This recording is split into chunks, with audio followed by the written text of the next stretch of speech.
Oh, fuck. Oh, shit. Oh, fuck. Oh, piss.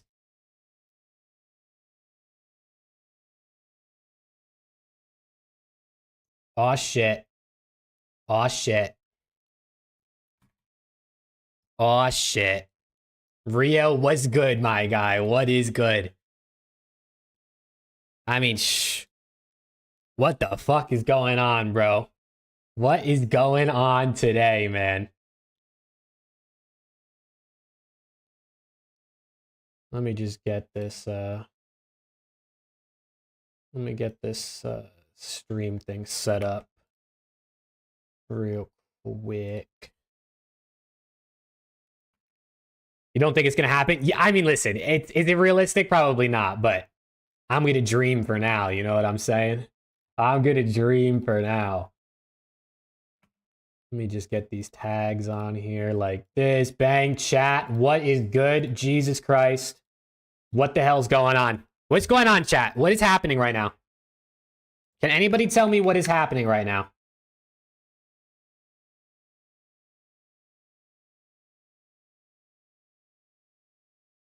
Calm those nerves? Oh, brother, I ain't nervous. Oh, I ain't nervous. This is not what I expected. So if this is what ends up happening, I am totally okay with that. I'm totally okay with that if this is what ends up happening, bro. Holy shit. Holy shit. Let me just tweet that I'm live real quick.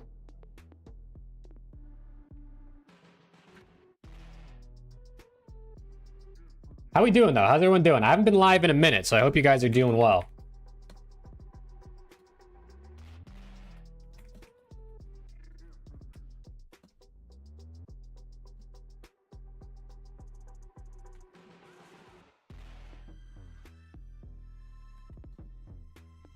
What's happening? LA Thieves Super Team. Here, I can switch my screen over here. Let me switch my screen over for anyone who doesn't know what's happening.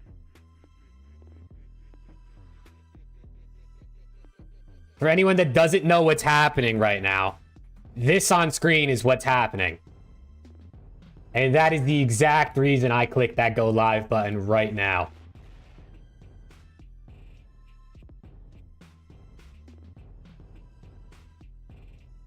Holy shit is right, Nate. Listen, I gotta start off by saying, first of all, this is obviously very potential, as you can see here. And Breaking Point goes on to say, keyword is exploring. There's a lot of stuff that could go into this. I think even Jacob Hale, like, quote tweeted it and said there's a lot of additional context around this. Like, it's possible, but it would take a lot of maneuvering.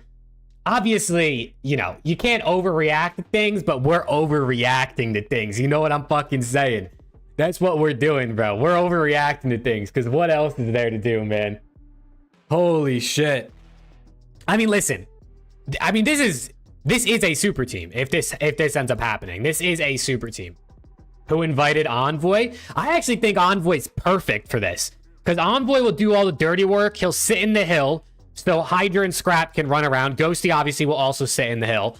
I actually think Envoy might be potentially one of the best options for what you need on the team in terms of roles. Now, obviously, you could say Kleenex would be better, right, if you're taking the other sub from Ultra, or, you know, I'm sure there's other options you could throw out there, but just in terms of straight up, you need a role player to surround with two superstars and Dan Ghosty. Envoy actually, I mean, this is where Envoy thrives, bro. This is where Envoy thrives. As long as he can have some level of consistency.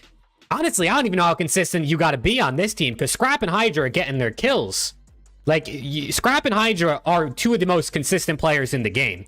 And Ghosty, other than the World Cup this year, was extremely consistent too. So, Envoy might actually be perfect. But I understand, like, Envoy had a bit of a disappointing year, right? This past season, I guess you could say, on all accounts. So, it definitely seems a little bit out of the blue, right?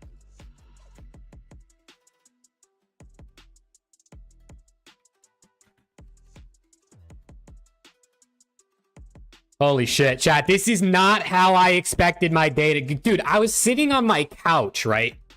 I'm sitting on my couch and I'm watching Dota because the International's on. It's like the World Championships for Dota, if you guys know what I'm talking about. And I'm just like sitting there, like kind of zoned out watching this. I've been feeling a bit under the weather the past like week. And I'm just kind of zoned out watching this. And then I look at my phone and I have like a dozen Twitter notifications, which is unusual because you on Twitter, you don't get notifications unless it's someone you follow. So I was like, what is happening? And I saw Preston reply to one of my tweets and he said, holy shit. And I was like, what is he talking about? And then I opened up my noties, bro, and I just saw like dozens of things about this tweet right here that's on screen.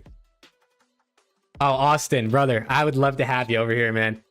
Think it's unlikely to happen? Yeah, I mean, listen, I'm sure I'm going to say this a 1,000 times over the next hour, but this is a highly potential, very challenging and require buyouts type of team. You know what I mean?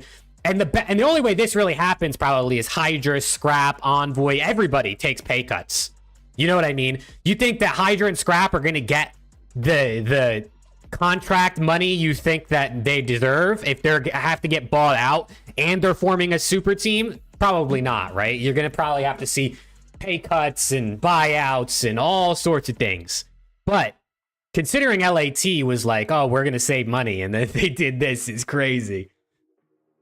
Could see them getting Envoy, but not Scrap and HYDRA. I mean, the rumors were that Envoy was in talks with C9 and LAT. Obviously, Scrap was in talks with probably everybody, but especially C9. But this HYDRA, Envoy, Scrap, and Ghosty is one of the most disgusting teams that we're gonna see if it happens. I mean, this is like, what the fuck? I'm spilling juvie everywhere because I'm burnt right now.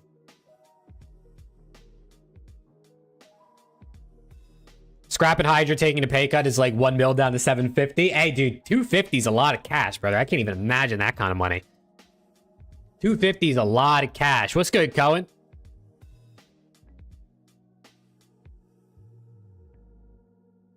What's good, bro? Scrap and HYDRA will team with each other either way, either on LAT or C9. Yeah, dude, it's looking very possible. It's looking very, very possible for them to end up on a team together, which is disgusting, bro. It's disgusting.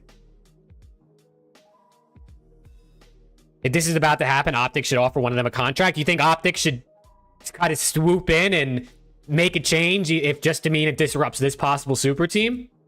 I don't know. That'd be kind of crazy. That would be pretty freaking crazy, bro. I don't think... listen, I wouldn't be surprised if FAZE tries to see if they can make a move here if both of these guys are somehow available. But I don't know if OPTIC does. What's the source? Breaking Point. It's Breaking Point, Sean. They didn't say who their source is. You know, like... They're obviously probably talking to as many people as possible, but it came straight from Breaking Point, which is interesting because... it didn't, like, get leaked by any of those, like, CDL Scrim intel or, like... I mean, Jacob Hale commented on it, which means, obviously, he's also hearing something similar. But, yeah, I don't know, dude. This is, like... I was wondering, and this makes a lot of sense because of how slow Rostermania has been. We got the rumors that C9 were trying to buy out Scrap, like, what? How many weeks ago was that at this point? That C9 were trying to buy out Scrap. So the fact that we haven't heard pretty much anything means that something else must have been happening in the background, and this must have been that something else that was making it take longer for the likes of Scrap or Envoy or anybody on Toronto Ultra, honestly, any of those four, to have news about where they're heading. I see right here, PrizePicks Esports said, I'm afraid this team still isn't beating OPTIC and FaZe. Oh shit, and PrizePicks said, I'm afraid still isn't beating Underdog Fan. Weren't they working with PrizePicks? They literally have PrizePicks on their thing. That's crazy. I don't know, dude. I have no idea. Ghosty's getting Nade high as fuck right now. Yo, is Nade still live on Twitch? Oh my god, Nadeshot's live on Twitch right now. He's playing Valorant, though.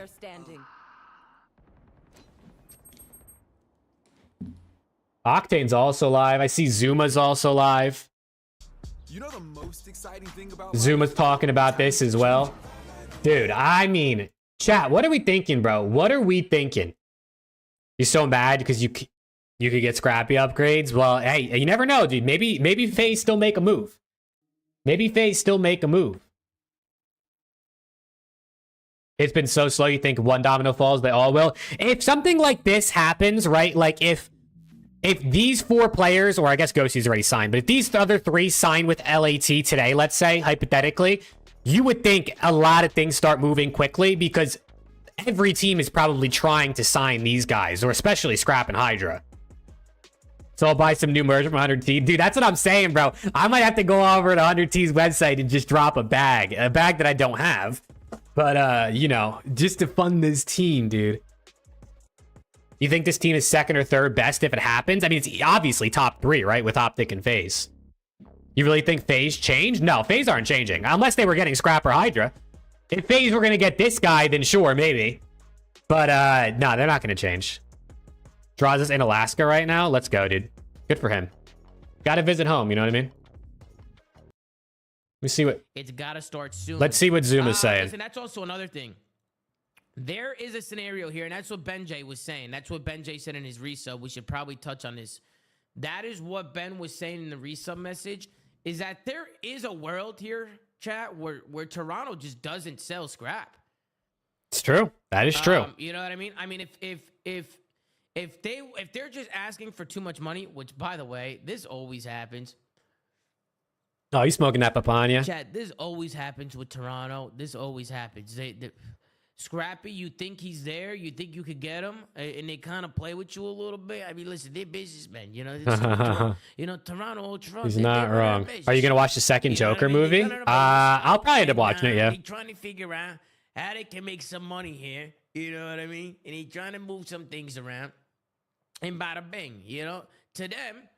That's a good point, yo, down here. I didn't even honestly think about this. The game literally releases next month. Like, the game comes out in a little over a month, right? Because it's the end of October. And we only know 2 teams. That's actually kind of crazy. Try and keep Scrap happy. I think you want to try and keep him happy. Chat, what do you guys think, bro? What do you guys think in chat? Do you think this is going to happen? Do we think this 100T super team is going to happen? Or are you thinking, nah, not really? Nothing's going to happen. He's going to be a free agent. For me, I'm probably like... One more year with Scrap, end of the year. I'm probably like 35% it'll happen. You know what I mean? Like, I don't... That's an expensive ass teams. Which teams do we know? Optic and FAZE. Optic and FAZE. He's gonna get a lot of... I guess we know Falcons too. We know Falcons, we know Optic and FAZE. We kind of know Miami. A lot of these, right? We kind of know Miami. +1s, 2+1s. People need to start signing 1-year deals. The top players, the superstar players. Players want it. Scrap and Hydra. If the players want it, you'll think it's gonna happen, right? You gotta go to a new team.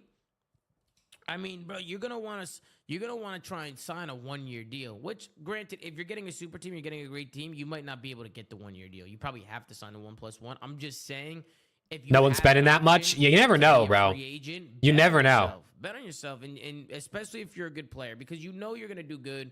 You know you're gonna fry. I feel like part of what it's gonna come down to is like Toronto are gonna sell. If Toronto are gonna sell Scrap, if C9 are gonna sell Hydra. They obviously already have a high bid for him, like a high line for him. Then on top of that, you know that Thieves in this instance really wants them because they want to build this super team. So then that raises the money even more. So I think it just comes down to how hard of a negotiation does Ultra and C9 put up for their 2 players. And then, well, I guess even it's 2 players on Ultra, right? Because it's Scrap and Envoy. And then how high is Thieves willing to go? Because if Ultra keeps bidding, trying to bid him up, right? They could just say, you're not going to meet what we want. We're just going to keep Scrap for next season. And then maybe that makes Scrap a little upset because like maybe he does want to make this team happen, right? I'm sure he does, but dude, it's going to be an extremely expensive team, and it's going to take a lot of the Ultra and C9 are going to have to work with Thieves on this. Like, I don't think it's going to just be like 500K, here you go, deal done. Like, it's going to be, we'll give you 500. All right, what now? We want $1 million. All right, we'll give you 600. Now we want 950. And it's going to just keep going and going and going. And then eventually they can be like, fuck it, we'll keep Hydra, we'll keep Scrap. Supermarket, brother, had to stock up.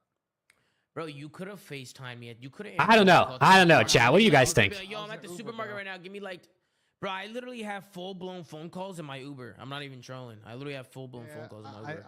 I don't like doing that. You don't like doing that?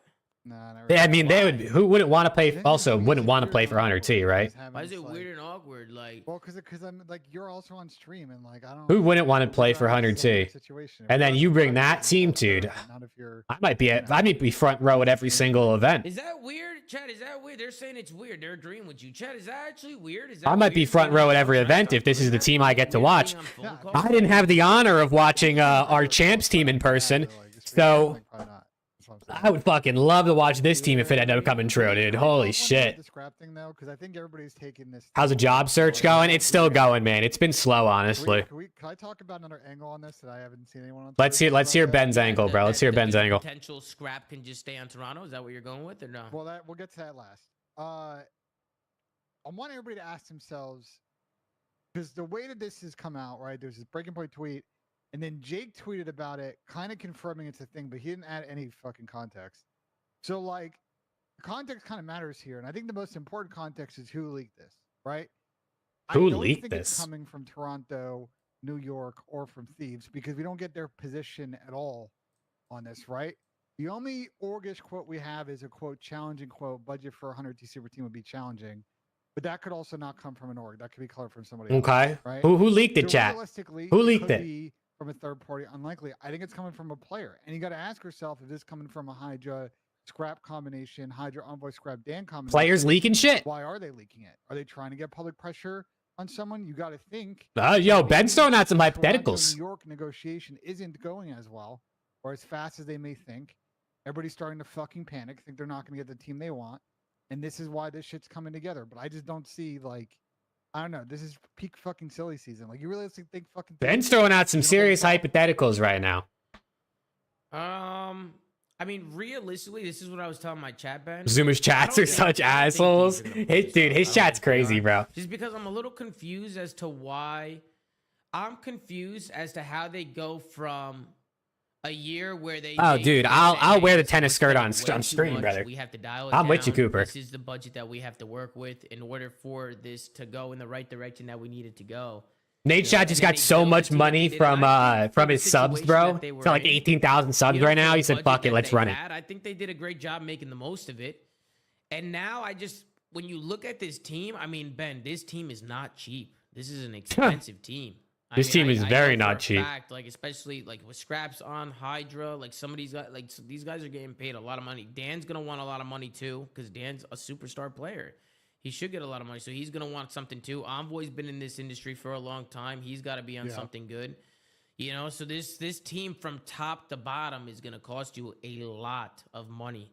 So it just seems like the Damn, fact bro. that they're even considering this team makes you think that they're gonna want to spend. I mean, granted, it does say Someone in chat said budget. JCap was just getting the bag. Dude, JCap's coaching salary was so much that now that he's gone, they can afford better players.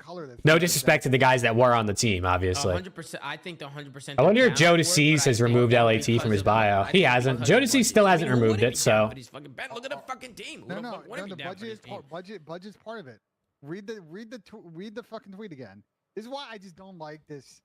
Not to go into too much. Oh, yeah, I just don't Carmen like Corp. I this see what you kind of said now, tweet Cohen. I see it. breaking leak stuff This super because team will there's not so be in much 100 T, context and, saying. like color here.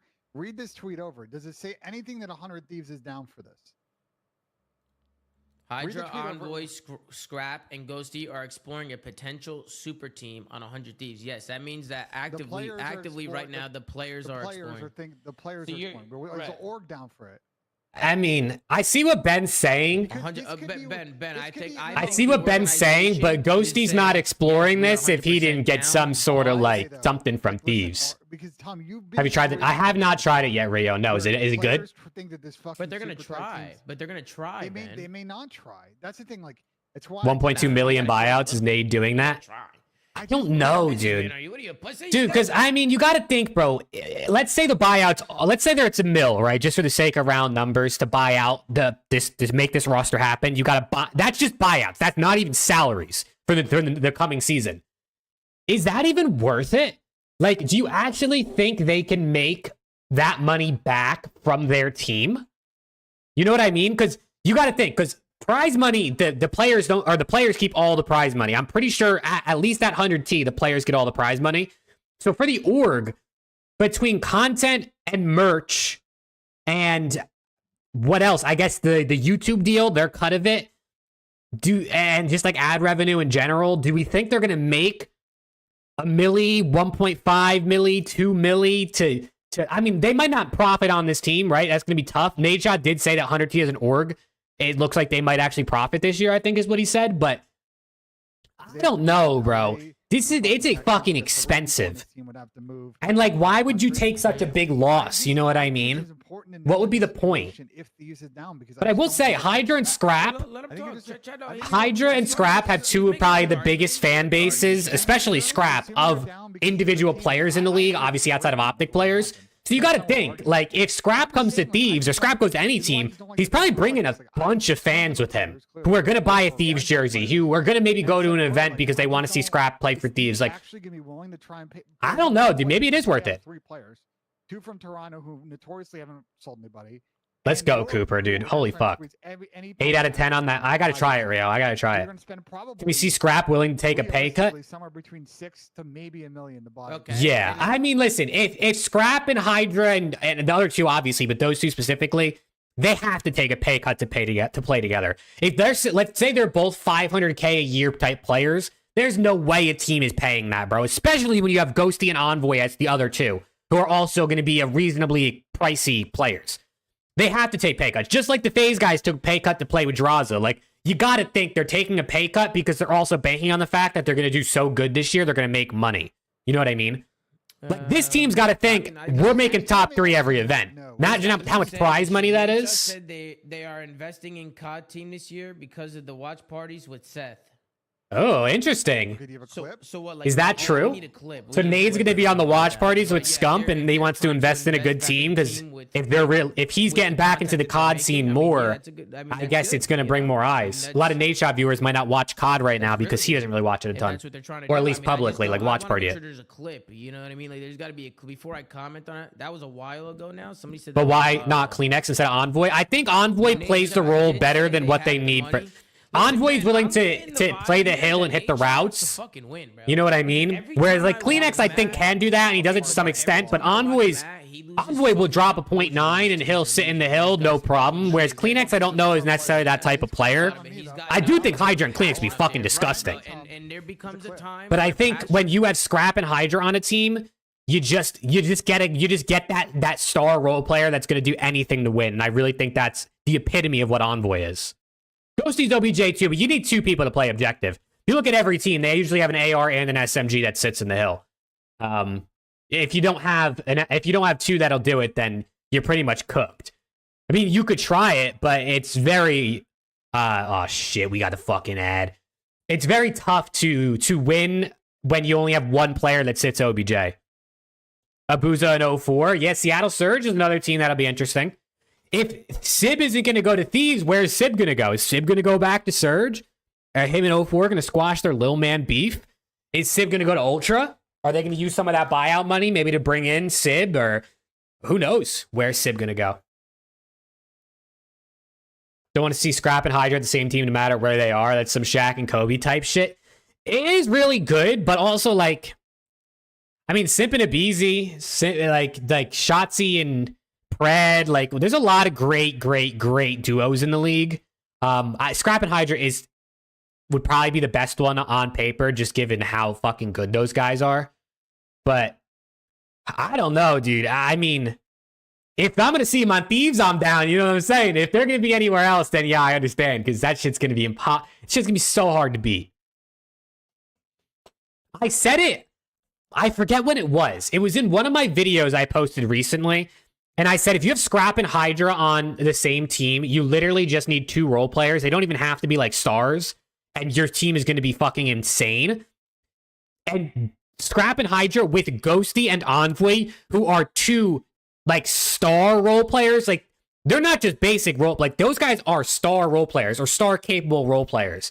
That's like disgusting, bro. Like, those might be 2 of the best players you could put around Scrap and HYDRA. If you had your pick of anyone in the league that wasn't like other superstars. And I guess, I don't know, I don't think you could say Envoy or Ghosty are superstars at this point. I'm sure, you know, Ghosty has potential, but without picking other superstars, Envoy and Ghosty might be the 2 best players you can put around HYDRA and Scrap. They might just be.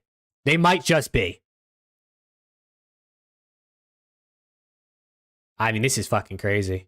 Hydra and Scrap would like to team up. I mean, yeah, no, no shit, right? You imagine being Hydra and Scrap and not wanting to play together. You guys could dominate the world. Where does Sib go? Yeah, I don't know, dude. I have no idea. Scrap, Hydra, and Envoy have all been on a team of the year. There you go. There you go. I don't know where Sib goes, though. It's a good question, Cohen. I don't know. He could go to Surge. He could go to Ultra. And who else is there really out there? I doubt LAG. I doubt Ravens. I doubt Boston. Who else is there? Is that like the only options? Like Surge or Ultra? I mean, maybe Ravens. Maybe if someone buys out the Ravens spot and they get Sib to play with Gwyn. I Just say it. I don't think they will. So that's why I'm curious if that's true or not. That's the problem I have with this whole thing is like everybody. I think the players are leaking this because they're trying to get public pressure on Thieves to actually. It's an interesting concept. It's an interesting thought out of Ben to think the players are leaking it purposely to have the public pressure teams into making things happen. We're not going to do this, and now the players are throwing a hissy fit, trying to leak this and like get public pressure to get Thieves to 180 on it. That's more. You do also gotta wonder, like, someone just said it in Zuma's chat. He said maybe keep Joe and not go after Envoy. Obviously, Envoy would probably be an upgrade over Joe Deceives, but Joe's already under contract, and he could play a similar role to Envoy. So you could hypothetically do that, but I don't know if Scrap and Hydra. I do think they have money in the bank. Scrap and Hydra might just only want to come if this is the team. You know what I mean? Just because they, just because. No, do the math. Yeah, realistically speaking, Starks, I said like, I was like 35% this will happen is what I said earlier. I really think it's tough. I think it's really tough and really expensive. Doesn't mean they're looking to spend a lot. They're not looking to spend a lot the next I year. know, but you got to contemplate. This is not, bro, it's not a cheap. Okay, let's think this through. I wanted just people to understand the economics here. Like they're not, it's not like they never had money. This is an extremely expensive roster. They probably still had the money. It's just about, you know. Here's what I know about Thieves currently. I think Oh, Thieves Sierra are probably Ben. spending salary costs on their team this year, probably less or around $500,000. Realistically, they cut back heavily. Wow, really? Okay. They still spent $500,000 on that team? You would exceed that number. And then you got to pay these guys salary, which is probably at minimum. I guess they did have a couple players on the roster, is like a gonna couple be a quarter. changes. So then you're paying $1 million salary and $500,000 or more in buyout. So they're going to be on the hook to make this happen. $1.5 million. It's a lot of fucking cash. I just Okay. do they have the cash on hand? Yeah, they to probably actually do have pull $1.5 it million off? and $2 million. That's it's a lot of money though. Well, some people have a lot of fucking money.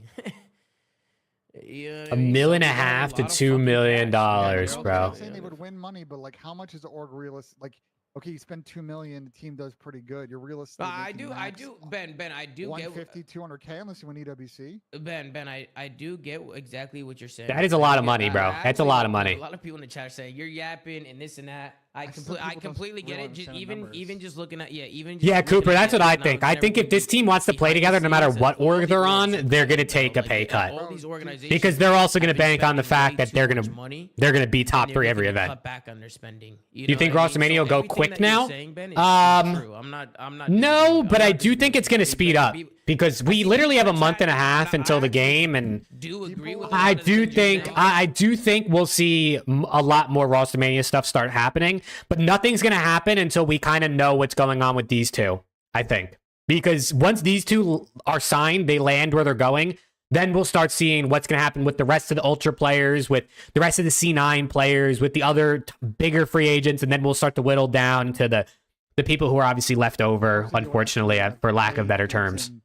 And C9 parts of this deal to actually Poor Joe $2 million Deceives. is Yeah, not- this definitely is unfortunate for Joe, especially considering it seemed like he was still going to be on the team up until himself. an hour ago.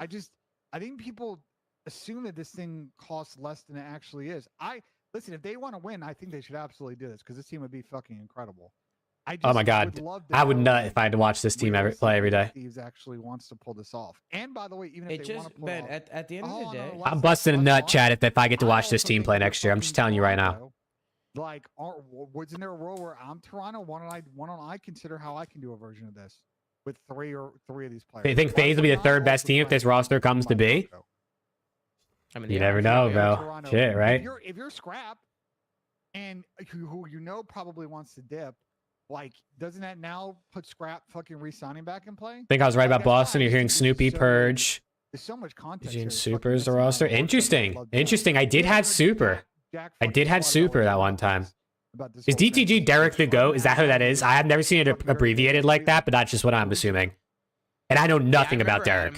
What did he tweet again? Because he was making it sound like everything that's being talked Scrap about. be a type person in the league. And, Just give and, him an and answer. Ben, You don't really say Ben, you and I know how Toronto moves.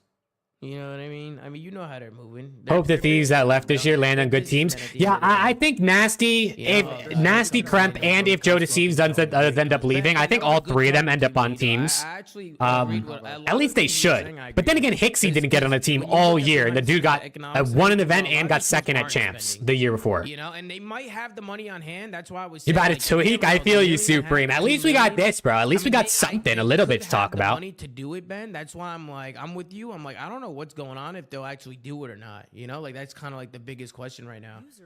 Yo, Tony, what's good? going on? Zinni's in. what's up, boys? What's That's- happening, man? Not much go. That's my big question, Tom. I think if you're Jacob Hale or if you're the breaking point or rotation, the next question here is like SMG Joe's nasty as hell, which is true. All right, I like that. Subliners or Cloud9, where the fuck we're calling them now, and like confirm this story, confirm what their current transfer thinking is. So like as a world, we can understand how realistic this is, because it could just be Yeah. the players. just I trying to wish throw teams it and because people it would doesn't happen, confirm and things, but it's just not the going to happen. reality Not is- until it's Tony, signed. What do you think about the Some whole other situation? moves. What team do you think Insight goes to? He could stay on Ultra. I could see him. Oh, Rocker's another team. I could see him going to Rocker. Maybe Seattle makes a move for him, but I don't know if Insight and Abuza work well. At 600 to 700K, just in my mind ballparking, because it's like Scrap can walk in a year. I'm assuming Envoy can too. So they'll probably take, in my opinion, like 250, 300 for both, just if they're Yeah. trying to. 100T wins it all next COD. Dude, Helix, I fucking hope so, bro. I don't know what his I contract hope looks so. like. If he can walk in a year, then once again, Cloud9 might be like, okay, we'll take 200 for him. So I think at the absolute bottom line, you're looking at 500K for all three. I would say 600 to 700 gets it done.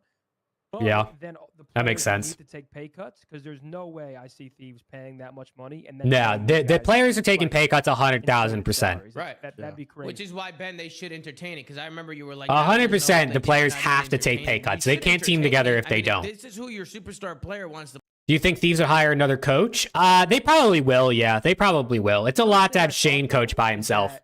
Now other But you teams never know. know Hydra's People potentially don't think getting off. coaches are that important in There are COD, some so teams that I might guess it have just depends what the players think they written need. Hydra off that could see this tweet and might be like, oh shit.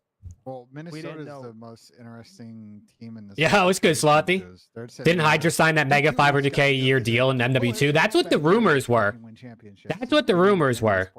So I mean, I don't know. I had no confirmations. I wish we knew how much players made, bro. If any other org in the fucking scene, is Like, doing the why? same thing, I don't understand why esports is so like. I guess it's just like and people say, I don't know what the "Oh, word Minnesota, is. brother, they play in fucking people are like Dallas, scared to talk about esports money. I guess because it doesn't seem as serious as sports because they're playing video games. But like, come on, man. Thieves would be a sick org for this team, but I don't know. I mean, will it happen? The chat's funny, man. Will this happen? I don't know. I mean, this shit's crazy. No, it is. Oh, crazy. dude, I'm It is hyped, crazy. Slothy. I'm But fucking I hyped. 100 like if you're Nate. Or Why doesn't anybody esports on have the salary side caps? They and tried it the first year of the a league, superstar and player comes in, he's like, yo, like, you I'm apparently really- need some form of. I don't know the specifics, so don't quote me. But my general understanding of it is you need like some sort of like player unions or something like that to have salary caps, and they didn't have that. And I don't know if the players didn't want a players union or it's like super hard to set up, so they ended up like getting rid of the salary cap thing after the first year of the league. It was illegal, yeah, because it had something to do with the player unions, right, Slothy? Or am I faded? The minute they tip their hand that they're in the market for these guys, the price is going to go up 15%. Like they need to That's keep not this. true, they because need to keep- no. I think any team that wants to buy has leverage. I think Ultra has zero leverage because it's obvious that they're trying to get money. If you had to choose either Hydra or Scrap to buy out, who would you go for? Hydra. Give you, and if not, I think, you can pay hey, him if for a you, year, and then he's gonna they, walk. this shameless plug. No, actually, nah, fuck it. I don't, shameless, shameful. I don't give a fuck. I just posted a video today. Top 10 young players in the league, 22 and under. Not to spoil it, but Hydra and Scrap are both on that list. So if you really want to know the answer to that question, go watch the video. But to answer it right now, I go Hydra. He plays a harder role, and I think he has I mean, it's fucking Hydra. Otherwise, The dude's it won't won cost any how money. many MVPs? I mean, He's the already got a other thing ring. is that Toronto could just not sell them. In their Awakening tweeted earlier. Let me That's see. still Exactly. a possibility. No, Let's see what Big Wake then, tweeted. Then he'll walk That's what he free in a said. year. But and Toronto's not gonna Toronto. get The hell did he Toronto's tweet? going What does that to- even Toronto has a lot of say? leverage right now. They have a lot of power. Toronto has Toronto's going to act like that's a Remember to possibility. die? Like, they are going He to tweeted, take "Remember away to the die," in conversation Latin. They of have last no minute. leverage. I'm not even Okay. gonna lie. This is the one time where I think Toronto? it's so yeah. I mean, Scrap literally went live and said we cannot play Yeah, together as a team. he might But have. they still He have did them say under the contract. buyers have the Just like, power, but that's why they have the leverage right now because they're still under contract and they can like you said, Zin, they can just say this is a number. you know, probably blow it up at this L Hydra. If not, whatever. You just have an I guess it example. depends, right? Again, with Rostermania, I know I say be careful a lot. We are having players talk narratives on what's going on in Rostermania. I also like I feel like the problem with Rostermania this year is, to be honest, it was going to be even worse until this whole idea of Scrap potentially being bought out or Hydra now potentially being bought out. The problem is, if this super team happens, let's say, who does Ultra and C9 get that's going to make them competitive? Because unfortunately, we were talking about a 4-team league this year. It's going to be a 3-team league next year. Like, there just is not any other talent in the league that I think you could bring together that'll be on the level of this potential Thieves team, OPTIC, and FAZE. Now, maybe there's some fucking Challengers players that are the absolute GOATs that I don't know about that you could somehow find that talent. But there's no team you could really put together that is breaking into the top 3 on paper if you had to make the prediction. Obviously, when things actually happen is a completely different story. No one thought that Thieves team would be top 4 by the end of the year, and look what happened. But it's going to be a 3-team league if this does happen. Zinni, Which you is did just, play for Toronto. I mean, so I feels guess good for me as a Thieves fan, and I'm sure for OPTIC and FAZE fans, but it is I fully disappointing believe as a general fan of COD if we only have 3 really good players that were on teams. Ultra this past year play together. The only way Scrap stays on Ultra, if they have offers for him, is if they let other players walk for free. They would have to say, okay, CleanX Insight, you can go walk for free then because we need to pay. Why would they Scrap. just drop Jamie, pick up someone else, and call it a day? You don't think that's possible? Ghosty getting the keys is the best They're like, dude. I everybody love that knows guy. I love Dan We Ghosty. want to give this a run. The players are professional. They're going to figure it out. But, a lot of okay. it. I love Dan You have to realize Ghosty. A lot of the way, listen, it is my opinion. Of course, I can't sit here and say this is an absolute fact, but I fully believe if there's a sufficient offer for I Scrap, they agree, will Christian. offload him. Well, do like, we they're know? not- Do we know if there's a sufficient offer for Scrap? I don't know, but I mean, of all players, I feel like definitely he's got to have. Surely some team wants Scrap. Obviously, I don't know. Cloud9's in the talks. You also I'm got not- to think, I just saw a comment on my TikTok because I already posted about this on TikTok. Someone said, why would they spend all this money to go from T4 to T3? And it's honestly a reasonable point when you think about it. If we're going off of what Benjay's numbers were that he was just giving on stream the last 10 minutes, he's saying they probably spent like 500K total on the Thieves team this year, and they were top 4 by the end of the year. Do they really need to spend an extra 1.5 million, let's say, to get top 3 consistently? Like, is that worth it? And I think that's a reasonable argument, and I don't know the answer to that because I just don't know, like, I really don't know the actual true behind the scenes economics in esports. I can only go off speculation. team is cutting costs. So obviously, it's not. If Sib goes to Surge, they can sneak in the top 4. Oh, for sure. Oh, 04 Abuza, Sib, and one more, maybe You were CleanX. just saying, Ben, you were just saying before Zinni joined the call, you were saying that these guys are looking at it from an economic standpoint, how people are Does cutting Nade have costs, the this, money for that. this? Now you saying, I would say like NADESHOT and Thieves definitely would have the money for this, but it's a matter of, is it the best way to spend money? Because you got to think, if you're going to drop 1.5 mil, 2 mil on a team for 1 year of COD, I mean, that's a fuck ton of money, bro. Like, that's a fuck ton of money. So I don't know if it makes sense because you might potentially be screwing yourself over down the line if you really do start running out of money and you just spent 2 mil on this. Wrong. Like, it all just comes. I would say they have the money. I don't know if it's the smartest thing to spend it. In mind, and if they don't get that number, they're not gonna sell them. Or if they get that number, boom, they're gonna sell. Like they might sell them, they might not. We Dude, don't let's know what go, they're thinking Bid. right now. You Who were knows what thinking, they're bro. You were thinking. thinking with your head. I love it. The real possibility here, and this could do. I give this a percentage. Yeah, the players will take pay cuts, Lothy, and I agree. Fuck, Sargento. I definitely agree the players will take pay cuts. The problem is buyouts. That's the real problem because the players have no control over buyouts unless they... I don't know. I wonder, are buyouts in the CDL... Like, do you think I don't know if any of you guys are gonna have the answer to this. I doubt it, right? None of us probably know. Do you think the buyouts are in their contract already predetermined? Or do you think there's just like a buyout clause in the contract that says like it's negotiated upon request type of deal? Because like Scrap and Hydra's buyout numbers might, like it could be like our number is 1 million, but you know, we can negotiate type deal. So it could be less than that. But like if it just says, hey, it's, you know, if you want to buy him out, we'll talk. Like the buyouts can end up being really, really crazy. So pay cuts might not even be enough if you end up really having to spend like 1 million for these 2 players. Maybe 3 if you add Envoy in there. Think this team will be as good as the Vanguard LAT? I mean, shit, on paper, you'd think they'd be better. No disrespect to my guys. But you never know what's going to happen in actuality. You know what I mean? That's the thing.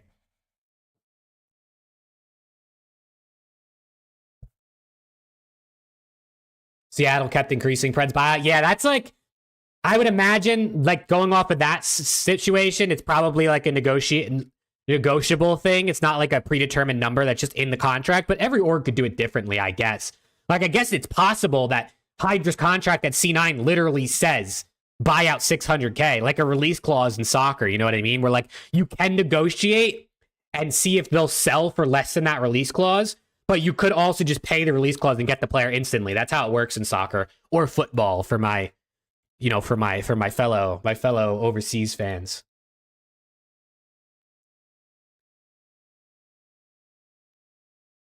You've heard from multiple people about the buyouts in the contract, bro. Salati, you got fucking insight, bro. You got insider information, Salati, and you're not going to share with the group. I'm gonna need you to share a little more. No shot. We aren't sub to the boss. I only have like I only use my Twitch Prime sub every month in NADESHOT. I would sub to him, but I'm currently unemployed and I don't have income. So if I was making money, then the $5 or however much it even costs a sub now. What does it even cost a sub now? $6? $4.49. It's on sale. I mean, shit. $4.49 might not sound like a lot, bro. But when you're unemployed, that is a lot of money. I ain't gonna cap. I ain't gonna cap. I don't know, dude. This team would be fucking insane to see actually happen. But there's a lot of, you know, ifs, ands, and buts in this. The reason LAT has no money because JCap's gone, dude. That's what I was saying, bro. That JCap contract was crazy, huh? That JCap contract was fucking crazy. Good.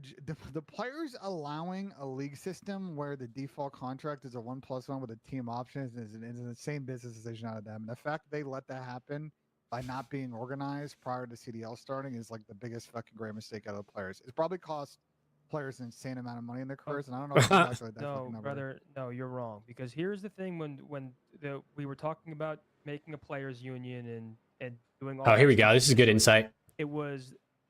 That's a give and take. When there's a players' union, you go to the league and you want certain things.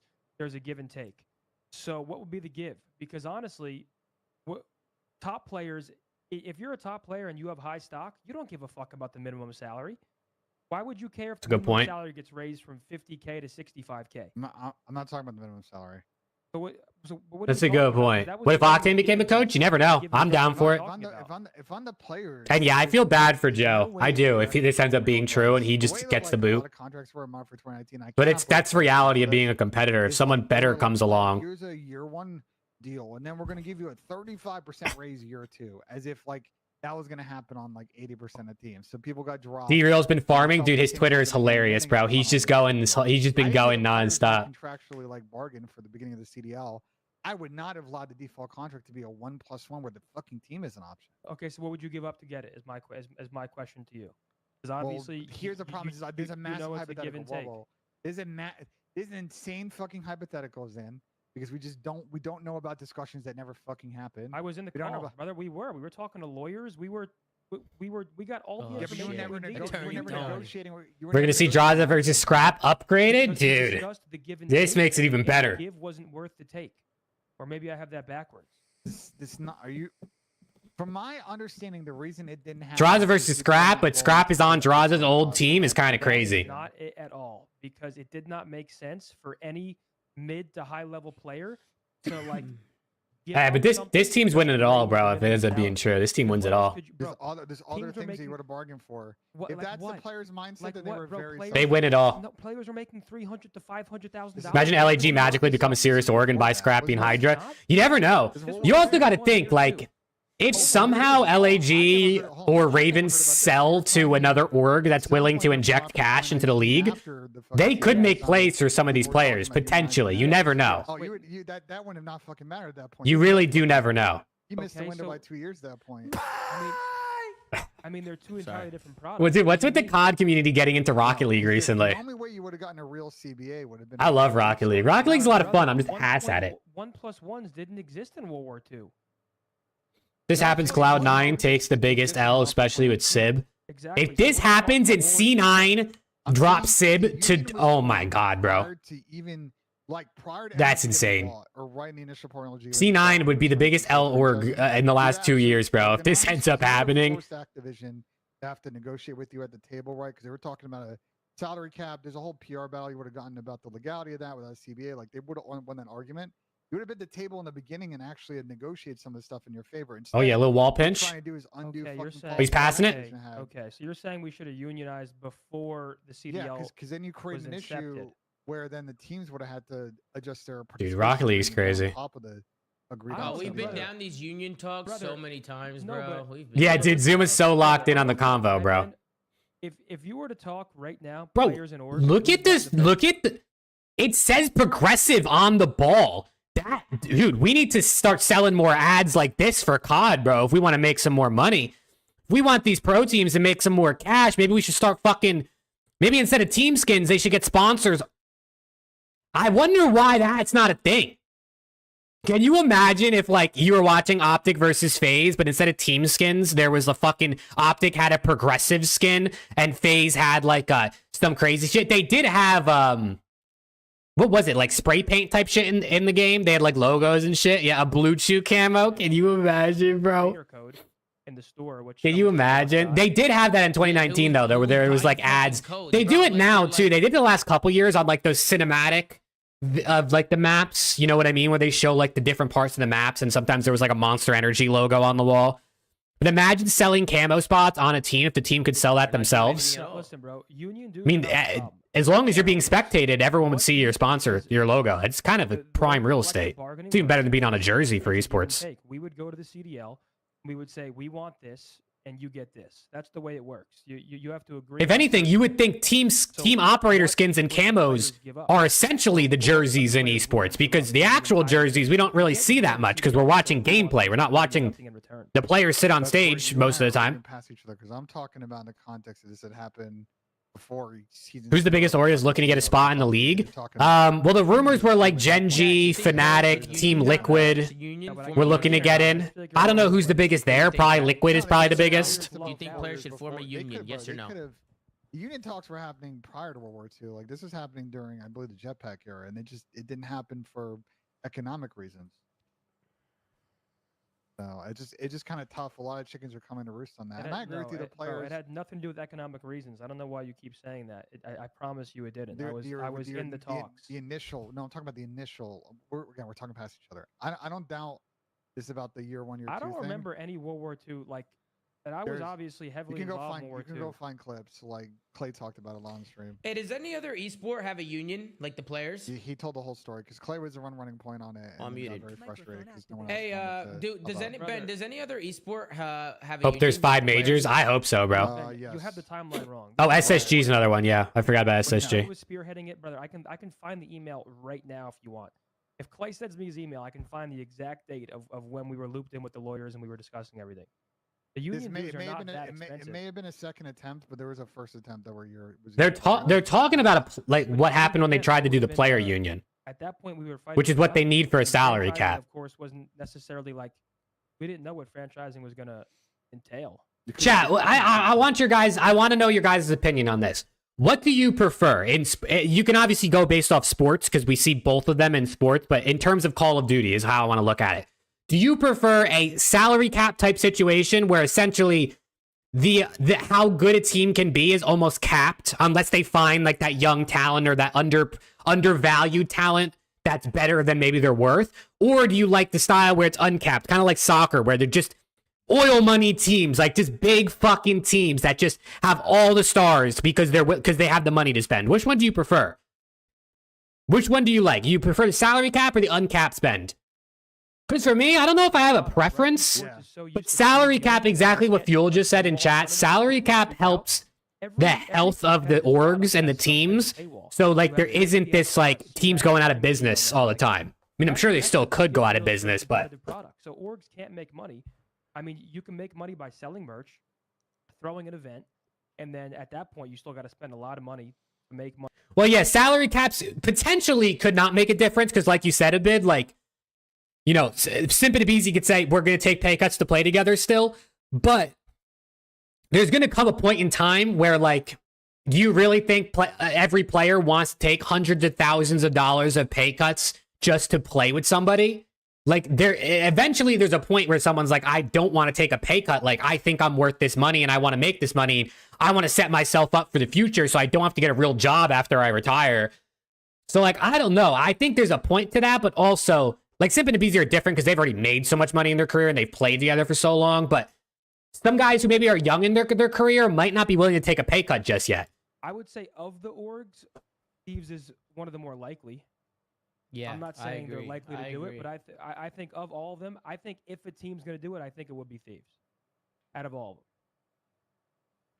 Yeah.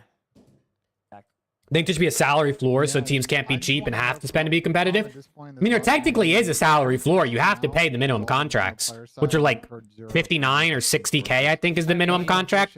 So you have to pay at minimum 240K, right? 60 times 4, 240. Because the Toronto situation is the issue. I don't think anybody. So at the very minimum, orgs are spending 240 grand a year on just 4 players. That doesn't include coaches if they have coaches they pay, any other management, social media, content people. That doesn't include if they help the players pay for housing or food or anything like that. It doesn't include traveling to events. You know, so at the minimum, these orgs are spending easily 300, 400, 500K probably. You see if it's worth it or not. You discuss whether it's worth the risk or not, or whether it's worth doing.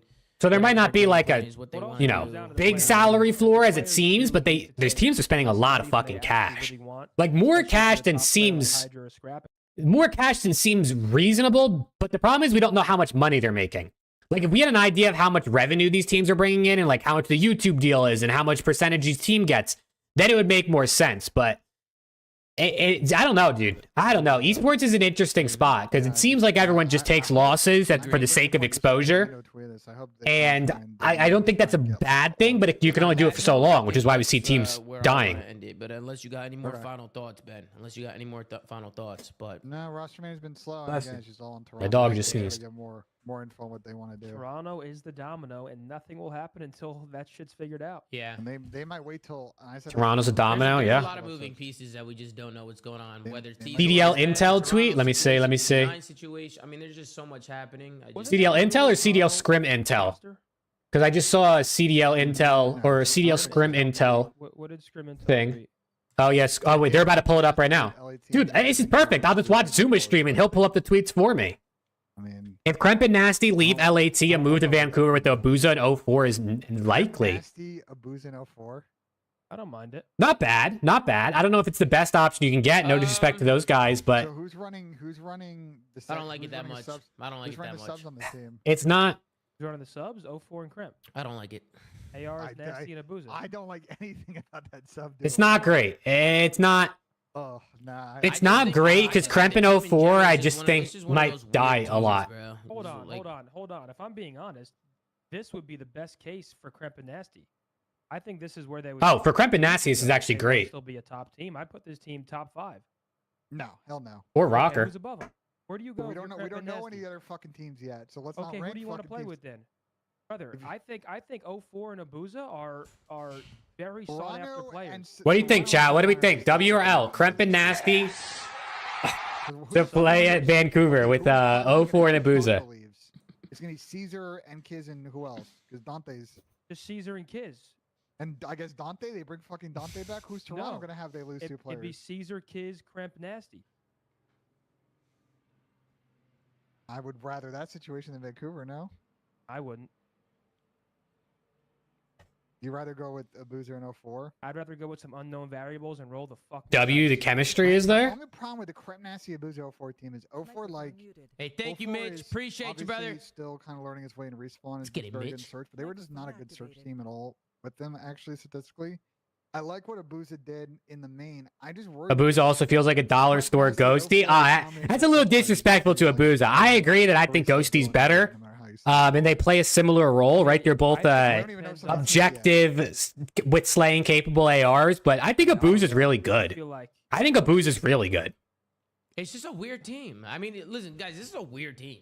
Even just like, So we need to take a personality-wise, chance on I don't Glow even know if Frosty. these guys would work. Dude, honestly, I think teams need to just start taking chances on rookies way more often, bro. Like, why are we recycling the same old veterans who give you the exact same production every single time? Like, can we just start taking a chance on some rookies? Like, do these teams have no, like, they do no fucking scouting? They just have nothing, like, going for them in terms of, like, finding talent or, like, thinking GM, like, nothing? They got nothing going on? They really think that, like, oh, and I mean, no disrespect, but, like, they really think, like, oh, let's bring Major Maniac back? No disrespect to Major. I mean, I guess he did win, what? In Cold War was his last time winning, but, like, there's so many players that's like, why? Why do we keep bringing them back? Why are we not taking chances on rookie talent? Why are we not trying to find the next Scrap, the next Hydra, the next Pred, the next Gwyn? You know what I mean? Like, why? What's the point? Plus, the younger players might end up being cheaper, low-key, because no one knows how good they are yet, really. It's all speculation. LAT fans got baited by Ace? What did Ace say? I didn't even know what Ace said. Are you saying Ace is the leak for the breaking point thing, for this thing? Are you saying this was Ace? Because I haven't even seen a tweet or anything from Ace, but I also haven't looked at his Twitter, so that could be on me. Ace is the one that spewed the... Oh, is he? We'll see, bro. We'll see. I mean, listen, Ace might have said it, but, like, it's been... What's the word? Corroborated by other people. I mean, Jacob Hale has also essentially confirmed that this is possible. Obviously, he's saying this would take a lot of maneuvering, which is why they called it a potential team, and it would be challenging, right? This is that they put in quotes. But, I mean, Jacob Hale's not... He didn't come out and say, I never heard this before. So, if it was Ace who spewed this out, there's at least some truth to it. Whether the truth is just the players want it to happen, or if it's actually being talked about by the orgs, is a totally different story. But... I mean, I said this earlier, Viper. Obviously, you weren't here, but I don't think this is likely, but I guess anything's possible. Like, I would not bet on this team happening, but if it's rumored, there's always the potential. You know what else is possible? Optic dropping Ken for Scrap. I mean, technically anything's possible, but, like, there's no rumors of Optic dropping Ken for Scrap, but there's rumors of this. So I'd say this is more possible than that, right?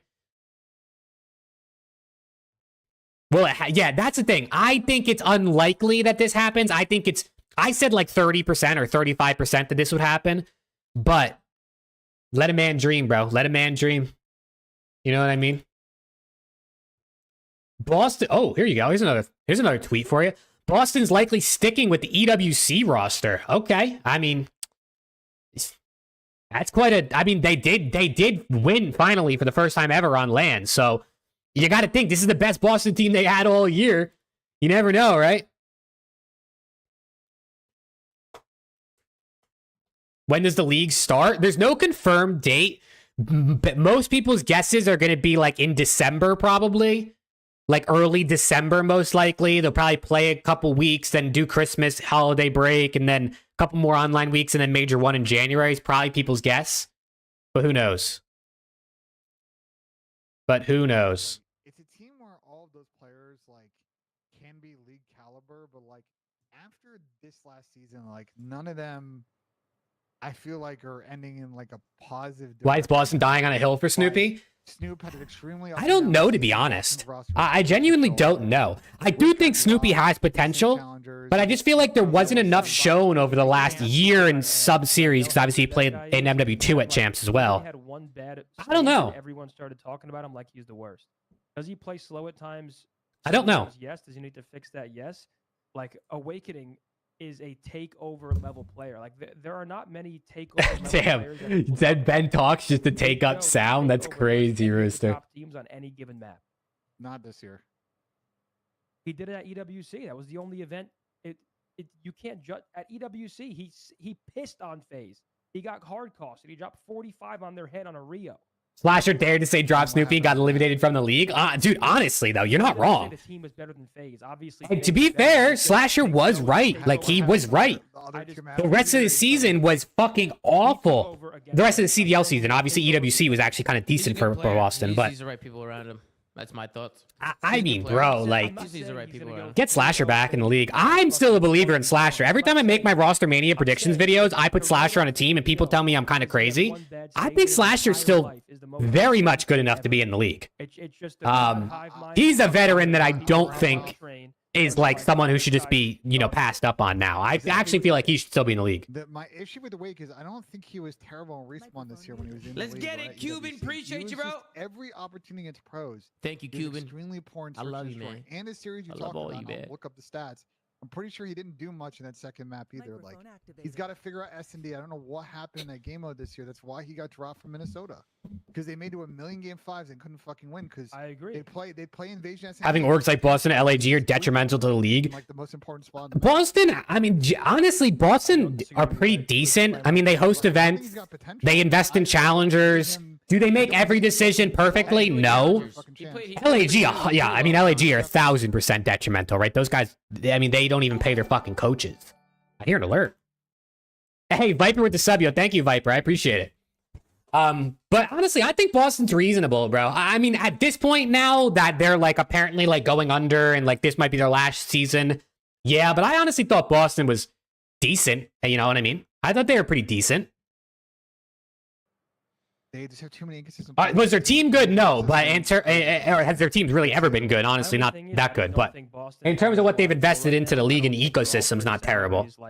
And no, they probably won't do an event next year, right? You wouldn't think after what just happened, what just came out. Like, I don't really think you have the pick of the crop.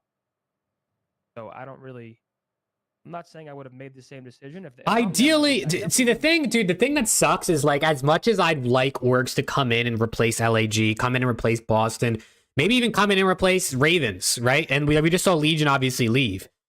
The problem is I want to see more teams in the league. I don't want to see this just windmill fucking in and out of just different teams. You know what I mean? Like I want to see teams added to the league, not teams being replaced. We're never going to have expansion if we can't keep teams in the league. You know what I mean? So I just, fucking hope that we eventually get to a point where it's a bit more stable. Because I honestly thought Boston was going to be a pretty stable team, and look at here we are now. I just don't agree. Tony. CDL should do an all-star weekend? I agree. I agree they should do something, but they won't. I think the ARs. I just don't know who else they could necessarily get given their and exactly, Viper, exactly. Minimum salaries. I don't know that at all. You're going to need some proven orgs to come in and add to the stability of the league. Assume based on what we know, but like outside that they're not throwing money around. So it's I don't know, dude. The only thing I don't. It's all these big sports people trying to come in. These people from LAG or these people from all these big sports owners just wanted to get into the CDL and because they thought they were going to instantly make a shit ton of cash and they didn't, and now they're just trying to back out. Like crazy, bro. Some shit can go down in the next 3 weeks, and they're like, maybe not. But it's kind of crazy. The only thing is, I heard pretty early, like after EWC, that they were. We need a crowd-funded team, bro. How many people? Let's say it costs 500 grand. Let's say it costs 500 grand hypothetically to run a CDL org per year, right? If we got, 500 grand, if we got everyone to give $20, we would need 25,000 people per year to give $20 to fund an org. You think we could do it? You think we could find 25,000 fans to run a crowd-funded org with a $500,000 budget per season? I mean, $20. I mean, $20 can be a lot of money. And shit, I was just saying I wasn't subbed to Zuma because $5 a month was a lot of money. So obviously that's a lot. But $20 a month, 25,000 people. You get crowd-funded. You have a board, obviously. Everyone maybe gets votes, right? Everyone owns a share of the team. Team War should be that crowdfunded team. You could also do it like what you could also take an org that already exists and crowdfund them rather than starting something totally new like Team War or Challengers team that's clearly has some sort of brand and reputation in the scene. I don't know, dude. It's not a bad thought. The problem is crowdfunding adds a whole nother level of thing, because if you don't live up to what you say you're gonna do, you become a scam, and then you get into legal shit, and I'm sure there's a lot of legal stuff with being like a crowdfunded team. I actually, based on the beta we played and based on how I assume the game's gonna be played, I actually do like. They've been searching for an investor to become a legitimate CDL team. Dude, hopefully they find one, man, because War's been around for a minute. I've been following War for a minute, and they do good things. Team and a sub, third Why? sub. You want Cammy on an SMG, bro? He's literally in this his type of game. Well, That's I when he guess- was at his best. I'll pay for this team through the merch, dude. Honestly, bro, buy some merch, bro. Pay for the roster. When he was running an AR, was it not? No, he's not. He's at his No, best when he's running running- 74U. He's running a sub. I think it was his best. I don't. What? Problem is What he about hasn't the? been cons- Cammy no, ran an. actually, Was he a hold on, I don't- flex? I don't. This is not a bad take. He Check, was do not a listen. full-time sub, bro. do I not- don't know, do dude. not listen. I would love to run an org. I would love to be like a GM or like someone that was there, because I really feel like building a relatively successful is a tough word to use because it means something different for every person, but building a somewhat sustainable, like economically sustainable org that can somewhat compete. I feel like, not saying it's not hard, because it is hard, but the blueprint is out there. You know what I mean? Like the blueprint is there. Optic laid out the blueprint for how to build a fan base, how to make content, how to get the most out of your players. Bro, I guess- yo, And the are you blueprint sure is out there Cammy from a the flex history of bro? everything, sports and esports, on how to find talent. He ran a sub a lot. So I feel like but he- but everything he is had a there to potentially build an org that could be sustainable, but the problem is it's easy in theory to say something like that. You actually try it and you might run out of money way quicker than you Oh, think. yeah. No, a third sub's a little bit different though. That's just different. It's just like Well, that's what he'd be doing now. That's the point we're trying to make. The third sub is like look. Okay, FAZE and Optic. And yeah, exactly, Viper. The problem is we have these non-endemic esports in general, let alone not from COD. But these people that are not from esports generally are the ones trying to run these teams, and those are the ones that are having issues. If you look at Optic, if you look at FaZe, if you looked at Envy, I guess, right? If you look at Luminosity, who does Vancouver, if you look at Thieves, if you look at, Ultra, who was with Splice originally, like, those are the teams that are doing good. Those are the teams that have a fan base. Those are the teams that are not going broke. You know what I mean? So, moves, right? Like, I don't know. I don't know, dude. look I at don't this know. one. Look, they're going crazy. Look at these guys. Well, I assume that Yo. Vancouver and Minnesota are the two teams that they're on the border, and that's the complication of this, because they can go both ways, right? We just saw with the Vancouver stuff. It's like if Thieves is going to do SUPERTEAM, then like, are they going to rethink what they're doing? That I agree with you, and I want to know about that, because like, those two teams can go in a lot of different directions with who's available in free agency. We got GeoGuessers. Dude, honestly, they're playing GeoGuess. They're trying to guess who's going to be the next best player, bro. They're just putting pins down on a map, hoping for the best. Interesting too. That's a good point. I don't know about saying Optic doing good. Why? You mean because, like, the layoffs recently? Is that what you're talking about? Wait, is Trey still a cop, Tom, or no? Nah. We're in a gang war right now with these blue. You see these blue flags? We're in a gang war with them. We've been killing. I don't know for sure, but I feel. Was Optic's layoffs because they had to lay people off, like they were running out of money? Or is it the choice? Because Hex is really in like full control and he knows they don't need everybody. You know what I mean? Like, I think they downsized. One, obviously financial, that definitely helps if you have less people, paying for less rent, those types of things. But I think generally, like, the Hex wants a small team. He's always said that. So I almost feel like it was just kind of, the writing was on the wall. Like, I feel like we always knew this was going to happen to Optic. They were going to downsize. They were going to lay people off. And it sucks. I feel for the people that were laid off. I don't wish that on anybody, but. Stop to just being in the shadows. So what's actually going on with Inder? I don't know. And I'm gonna be honest, bro. I'm kind of tired of talking about it, cause like it's like That's a good point, he's not Nameless. That's a doing good anything. point. He's had his chances too. He's played really well, but there's always something going on. Scrap and Nade were now supposed to he's have a just, like, phone super call. quiet. Like, Nade you Shot gotta be did say investigating on this shit. stream at one point that he said Scrap was, or did he say was or Scrap? Scrap played, he said, Scrap played for Toronto Ultra using past tense, right? Obviously, Scrap is still under contract, so you never know, bro. There's a couple of signs. There's a couple signs pointing Scrap to the Thieves over the last couple weeks. So, is Ender good to go? Like, what's going on? We don't know. That's the thing. In any organization, Scrap was doesn't know. drunk dial and Nate, If honestly, anybody bro. wants to play with him, or if any organization wants him. But yeah, now Optic, they probably don't even know. You know what I mean? Optic have the That's why philosophy it's of like, be in less sports, but be bigger I in mean, those shit, I'll sports, take a Billy. which is honestly the way you should go about it. just depends. I mean, you have to Because talk to him. it costs less and you'll eventually make more money, right? Play a Because full fucking year you'll 'cause he hasn't That's done what you're I'm paying saying. less money to be in only 2 esports, let's say, like COD and Halo, and the then biggest grinder is you make probably- money from content, you make money from sponsors and all that sorts of thing. But it does suck that a bunch of people have to get laid off. If I was trying to be a pro and I was trying to get a decent team, I'd have that shit on and I'd be grinding. I mean, yeah, I'd play with him, but you can't play with him until you have a conversation with him and ask him, like, bro, you would have to talk to him about everything. Like, I'd be like, yo, what's 'Cause going on here? obviously, if Ender's You know? good to go, I mean, he probably has like the biggest actual free agent stock right now. Like, and like if Ender's like fully good to play, then I think his stock would be actually pretty high in the current market. It's just there's so many question marks As around him. far as team players are not that are in free agency. Yeah, Yes, like as in like literal. free the future outlook for esports is so confusing that it's tough to say what the right call is for esports orgs to do. Optics doubling down on what they're already known in, what they're already good in. 100 Thieves, like NADESHOT and Courage said, their current outlook is let's just survive for the next 10 years, because 10 years from now, when they're one of the like OGs in esports, they've been around for so long.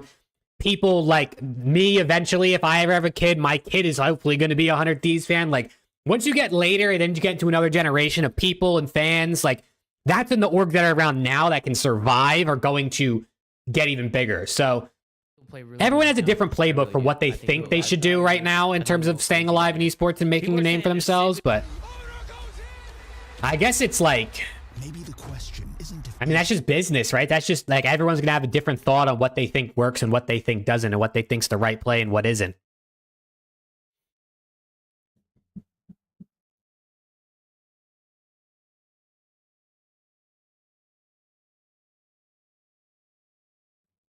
It's definitely interesting. If Scrap and Envoy have gotten close, Envoy would absolutely told Scrap how good an org 100T is to play for.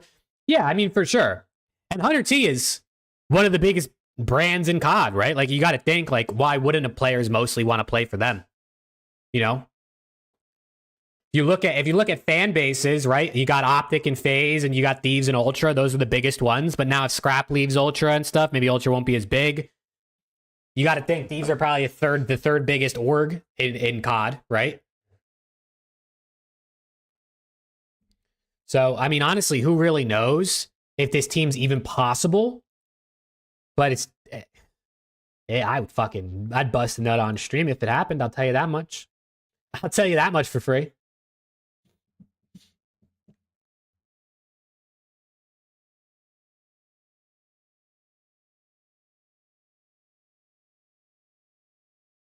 According to XQC, he thinks esports would be bigger if they hinged on streamer support like watch parties. I mean, watch parties are definitely a very a good idea. Like, I think, especially if you can have like a big streamer that watch parties your teams or is like a part of your org, I think that would for sure bring in a lot of fans. Scump's watch parties are obviously huge, but like, imagine if like, I don't know, imagine if XQC was watch partying fucking Boston Breach matches, right? Like, you don't think he's going to still be able to pull tens of thousands of viewers and then they're going to have so many more eyes on their team? You never know, bro. You never know. Watch parties is definitely a good idea, but the problem is those creators cost so much money. They cost so much money.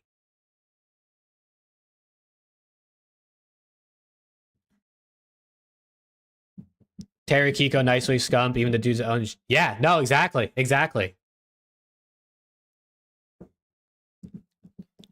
Exactly, bro. Watch parties are...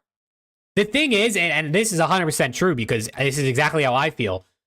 I'd rather watch something with other people. You know what I mean? Like, the most fun times to watch sports are when you're hanging out with your friends and you're all invested in the sports or in the teams that are playing. That's when it's fun. And so for esports, which a lot of us might not have IRL friends who watch esports. I personally really don't have any IRL friends that watch esports. My outlet for that is to watch somebody else watch esports on Twitch or YouTube, is to watch a watch party. You know what I mean? Or, and really now in my case, is to watch party it with you guys. So watch it with chat. So it's like, people want to hang out with other people and talk about the games and watch the games together. So watch parties really are the key to esports going forward.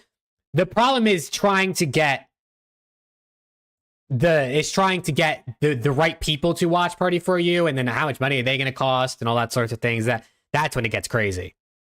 The only issue with It's 100% true because that's how I feel. That's insane. I mean, it's what I'm saying is it's definitely true for a lot of people because it's true for me. If it's true for you, if it's true for me or true for you, it's definitely true for other people.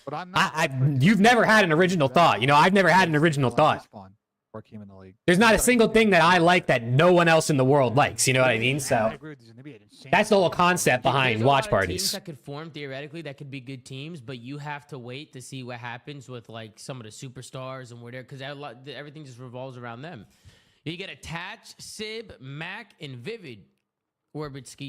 Exactly, Viper. Exactly. It just brings a whole nother vibe, especially because like I feel like you can only watch so much of something that can feel kind of repetitive. You know what I mean? Like COD, let's say there's 4 series on, right? By the time you get to like that 3rd series, 4th series, you've already watched a lot of the same maps, the same modes, and like the same shit kind of happens over and over and over again. But if you're watch partying someone, maybe they're having a side conversation about something different. They're cracking jokes. They're having fun. Like they're yapping. Like there's other levels to it. And then there's also watch parties who are maybe breaking down the gameplay, going more in depth. Like there's different things for everybody. And I definitely think I think watch parties are 100% the future of not even just esports. I think we'll start seeing watch parties for sports. I mean, we already do. It's just you can't show the gameplay on stream too. Like you can't show the actual match you're watching for regular sports. But I'm sure one day we will. I'm for sure one day in the next 5 to 10 years, you'll be able to watch a fucking any sports game you want with your favorite streamer on Twitch. Teams, they just get put together and like people have 17 ideas of how they want to play. Yeah, no, Scrap Draws a Drama is going to be great, bro. If he does come to Thieves. Everybody wants to be that guy because nobody wants to get dropped with those teams. When you do that, I'm gonna bless it to free game. Anybody who Twitch did that with Tim the Tatman and Nick Merckx. They did. Yeah, I forgot about that. I don't really. Yeah, no, I forgot about that. It's possible, dude. 0 second AR and 3rd sub. I promise you, that's his best role. Watch parties are key, bro. 100,000%. I think honestly, every org in every esport, but we'll talk about COD obviously because that's what we talk about here. I think every org in COD should have a creator signed that watch parties every single match. At the very least, watch parties every match of the team they're signed to. If you go even farther than that, watch parties every match just in general. I think that's what every org should do. They should all have a creator that is signed to their organization and watch parties the matches. For sure. For sure, 1,000%. Obviously, Zuma's with FAZE. Octane's got Thieves. SCUMP, obviously, SCUMP and all the OPTIC guys. Zinni are with OPTIC. I mean, even NADESHOT could start watch partying on the behalf of Thieves, but I think every org should do that. For sure, for sure. we'll have it'll just be different waves of it, you know? Like, yeah, that's why. Yeah, hopefully COD can go back to Twitch soon. But I think it was a 2-year YouTube deal is what I remember hearing. So this next year should be the last year of the YouTube deal. The problem is the money for streaming rights is actually a large source of income for a lot of teams, and it is in every sport, right? Like the TV deals are huge in sports. So you know, like I understand why they went with YouTube if it really was that much better of a deal, but Twitch, I mean, it's just a better viewing experience and you're going to get more viewers. So you gotta weigh your pros and cons there. We saw on the map, like they weren't sure if they wanted to fucking rotate or not as a team. Like that is how you lose consistently good teams. Yeah. 100%. 100%. So I agree with Zen. I want to see these. There's some interesting bottom 8 teams that could form that could be pretty good. I assume I just kind of. I don't know, dude. I think there's a lot of things orgs could do to I fucking try to grow, try to bring in more fans. I think there's a lot of things the league could do to start trying to grow and bring in more fans. I agree. Like, I don't know. I tweeted this out. Let me actually pull this up. I tweeted it out not long ago. It was like a couple days ago. I tweeted this out the other day. So for those that don't know what Dota is, it's a MOBA. It's like League of Legends. I play Dota. I mean, you can see right here, this is my profile on the side. My first match was in 2013, so I've been playing this game for a long ass time. Right now, the international's going on. It's the World Championship for Dota. When you open up Dota, the home screen, this is what you open up to. The matches are being streamed right here. This is the Twitch stream embedded into Dota on the home screen. Imagine if COD took the matches from events, or even just COD champs, let's say, and embedded them into the game. As soon as you open COD HQ and you go open up to your homepage, it's like, do you want to play multiplayer? Do you want to play zombies? Do you want to play campaign? There was a live feed of COD champs right there for every single person that opens up COD while that's on. Imagine how many more viewers that would bring in, bro. Because you also got to realize, like, people know esports exists, but I'm sure there's a lot of people who play COD that really don't know about the Call of Duty League, that really don't know about COD esports. Maybe they just assume it exists because there's an esport for like every game these days. But like genuinely, if someone was like, they opened up COD and they saw this on their screen, they saw a live feed of the event, they might sit there and watch a map, and then they might say, holy shit, that was fun. I'm going to watch the next one. Then they might watch a whole series. Then they might say, yo, let me check this out on Twitch. Then they discover SCUMP Watch Party. They discover Zuma Watch Party. They find someone they like watching with. That's how you get fans. But no, it's too fucking hard for them to embed a fucking YouTube stream into the game, apparently. You embed it, bro. You literally take the link and you fucking embed that shit. Like, this is something you could do so simply. But they don't do it because they're lazy. And I'm pretty sure people from Activision Blizzard just got laid off. So, you know, obviously, you know, heart goes out to those guys. So Activision Blizzard's also getting laid off shit from Microsoft. So it's just going to get worse, honestly. But we'll see. The Thieves Toronto New York Triangle now. It's clear there's some version of it. Yeah, I actually I won't say Thieves. situation. I'll say Scrap and Hydra. What's going on with Scrap and Hydra? What are they doing? Like, what are they doing? Where are they going? Who are they playing with? Under what organization? What's happening with them? Yeah, I agree, Viper. Boom, I agree. it's over. 1000% agree. Every team needs a designated watch partier. It doesn't hurt, bro. Even if your designated watch partier pulls in fucking 50 viewers, let's say, right? But that's 50 people who now really like your team, and then every stream, maybe they get 10 new people that tune in and are like, yo, I like this streamer, or I like this team. Like, what are you doing? it's a slow build, bro. It's a slow build. It's not an overnight success. First day playing since I hit gold. I thought you've been playing. It's not an overnight success, bro. Everybody thinks like, oh, we're just gonna fucking, I don't know, we're just gonna like sign some big streamer and then they're gonna have all their viewers become fan. Like, that's not how that works, bro. It's not how it works. I'm sorry. Like, you're not gonna just because you sign a streamer that I watch doesn't mean I'm a fan of your org now. That's just not how that works. Yo, what's good, Slayer? How we doing, man? So I don't know. I think there's a lot of misconceptions in esports and the way they do some of these things. I don't know. Hey, if any orgs want a dedicated watch party, or hit me up. All right, listen, my numbers might not be crazy, but we get 20 to 30 viewers easily, even even higher towards the end of this year. If people want a dedicated watch party for your org, definitely let me know. Preferably the Thieves, but they already got OCTANE and probably NADESHOT more this year, so I'll never be signing the Thieves, but that's okay. They can always live in my heart. You know what I'm saying? No way the super team is happening. It's very much a potential, like it says here. It's very much potential. It's very much going to be challenging. Other deals can still happen, but you never know, brother. You never fucking know. You know what I'm saying? You never know.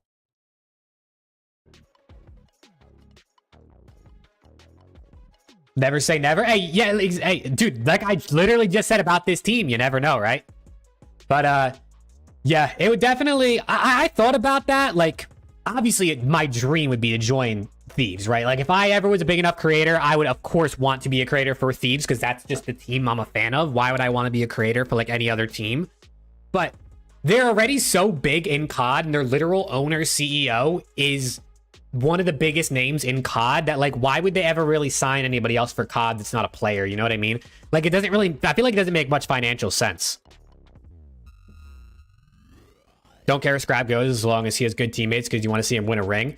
Hey, it seems like either option for him right now is ring capable, right? This team's ring capable. If he goes to C9, they can, of course, win a ring. You see, even if he stays on Ultra and they maybe make a couple changes or they run it back, obviously that team's capable of winning a ring too, so you should be in for a good year.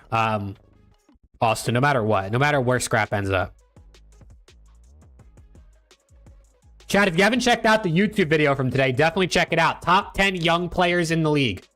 Top 10 CDL players right now under the age of or 22 and under. Definitely check it out. It took me a whole like fucking week to edit that shit because I hate editing, bro. I hate editing, but it's finally out on the channel. So if you're a little bored with Rostermania, even though apparently now there's a lot happening, definitely give it a check. You know, just check it out. Give it a watch. It's only like 9 minutes. It's only like a 9-minute video. It's actually interesting. Some of the players that are under 22, I didn't even realize. Giving HYDRA and Scrap a human UAV like GHOSTY would definitely be... Dude. HYDRA, listen. This guy right here on screen, he is going to give you 30 plus kills constantly. Like, that's just what he's going to do. This guy on screen, he's going to give you 30 plus kills, like, constantly. Then you bring in this guy, who is a selfless... Will drop a 0.9, no problem. It's not going to get him down. He's going to hit your routes. He's going to play your hill. He's going to carry your bomb and search. He's going to hop the control point. Role player. Star role player. With very star capable role player. And then you bring in this guy, who is not only a force on the map in terms of getting kills and gunning and bailing out. I mean, the amount of times he bailed Thieves out is insane. But he's like a human UAV. He always knows where the other team's spawning. He always is aware of what's happening around the map. And he also will play the hill. I mean, this is literally the perfect on paper roles I feel like you could have for a team. Like, quite literally. You got Superstar Slayer, star role player, dirty work player that also has leadership capabilities, and another superstar potential type of player that also has leadership capabilities and insane comms. I mean, this team is literally, like, perfect on paper. Everything on paper because we don't know what happens in actuality. If Breaking Point posts a Rostermania update, you know something big is going on. Yeah, I said this earlier, but the fact that this came straight from Breaking Point and not from, like, CDL Scrim Intel or, like, Jacob Hale first is interesting. Waiting for Rab to make a video on it. Oh, dude, Rab's about to make fucking cash, brother. Rab is about to cash the fuck out on this video. Shout out to him, man. He's about to cash out on his next video. I'm going to make a video, too, after this stream, honestly. I got to do it because, holy shit. I could probably pull a couple thousand views on a video like this, which is really good for me, which is fucking insane. Happiest man on earth right now, Slayer. I'm lit, brother. I'm not just, like, over the moon yet because, it is, like I said, this is completely potential and is really expensive. But I'm excited, bro. For sure. Why do you think we'll hear more info? It's a good question because I don't know the answer. My best guess is I feel like we'll probably hear something in the next week, if I had to guess. I think for a lot of I think right now the problem is, like, who can afford Scrap and HYDRA, right? It's not a lot of teams. Maybe Thieves, the teams they're currently on, maybe OPTIC and FAZE, but I don't think they're going to change. Other than that, these guys really... They're big movers, but I feel like they're not that big because generally, where else are they going to go other than the teams I just mentioned, right? It's the other teams that I think are going to be interesting, and that's why we have to wait. Because if Ultra decide we're going to keep Scrap, that changes the availability of Kleenex, Insight, and Envoy most likely. If HYDRA decide we're going to sell, or if New York decides we're going to sell HYDRA, that changes the availability of his teammates. So other teams who might be looking at Insight, they might be looking at Kleenex, they might be looking at Sib, Skies, Kismet, Envoy. They kind of have to wait for this to happen first before they can get those players because the superstars of those teams are the moving blocks before their teammates can really go anywhere, in my opinion. So until a deal happens with these players right here, we probably won't really see anything.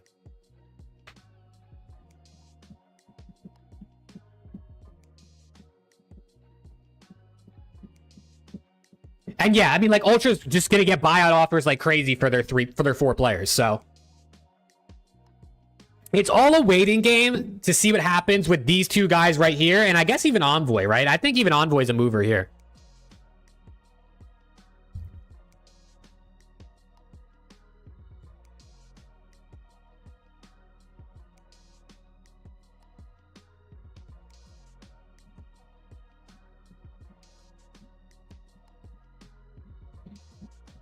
LAT was looking to just snag an air and SMG. Feel Sim and Envoy would have announced already. Yeah, I mean, listen, Sim and Envoy were like what people kind of wanted to see. And it was like the rumors after the whole Sib being available and Envoy being available type thing a couple weeks ago. And I still think that's great. Like, I still think Sib and Envoy would be great players to add to this team with Ghosty and Joe Deceives, let's say. But I mean, you really can't get any better than this team right here on the screen. Like, you literally can't. Unless players from OPTIC and FAZE started becoming available. Hope Slasher becomes FAZE substitute. Oh my god, is he being demoted to sub already?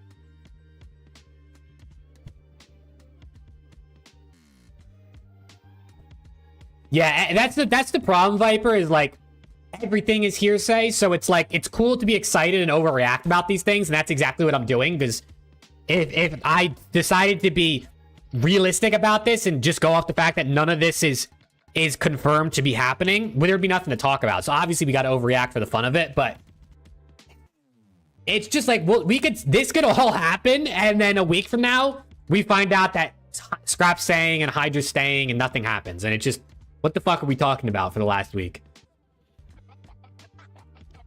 Will Ultra pull a Seattle Surge this Rostermania like Pred's bio and MW2? I don't know. It depends. I think for one, it depends how bad Scrap wants out. Like, if Scrap goes to Ultra and he's like, guys, like, I really want to go team with HYDRA, so if you could sell me the C9 or 100T, like, please do it. I don't think they're going to be dickheads and, like, not let him go. Like, they're going to try to bid up as much as they can, but I feel like they'll eventually let him go. But if Scrap is like, yeah, I'm totally cool with staying, guys. Like, you don't have to sell me. They might end up trying to bid up too high to the point where no one wants to buy him, and then he ends up staying.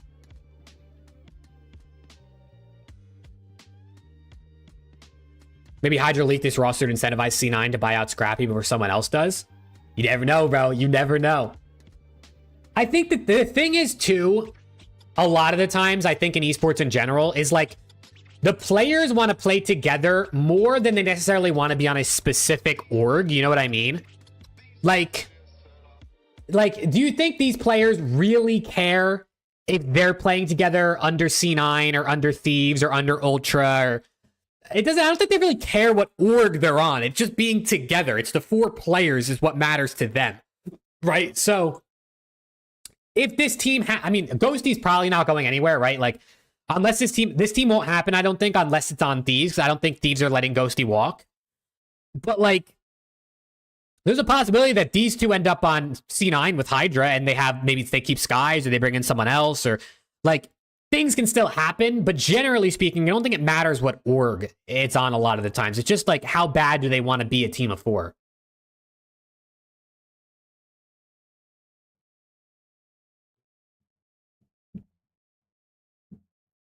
If Ultra sold all their players but Kleenex, they'd leave money to rebuild a solid mid-level roster.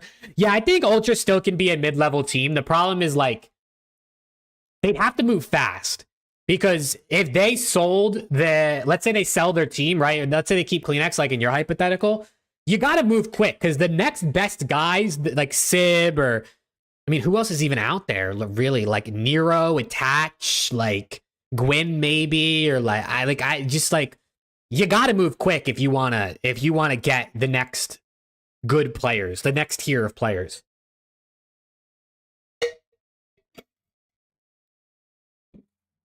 Nasty deserves a spot in a good team. I agree, bro. I hope Nasty ends up on a good team, man. I hope he ends up on, like, at least the middle of the pack team. I think he showed how good he can be. He just needs to end up on the right team.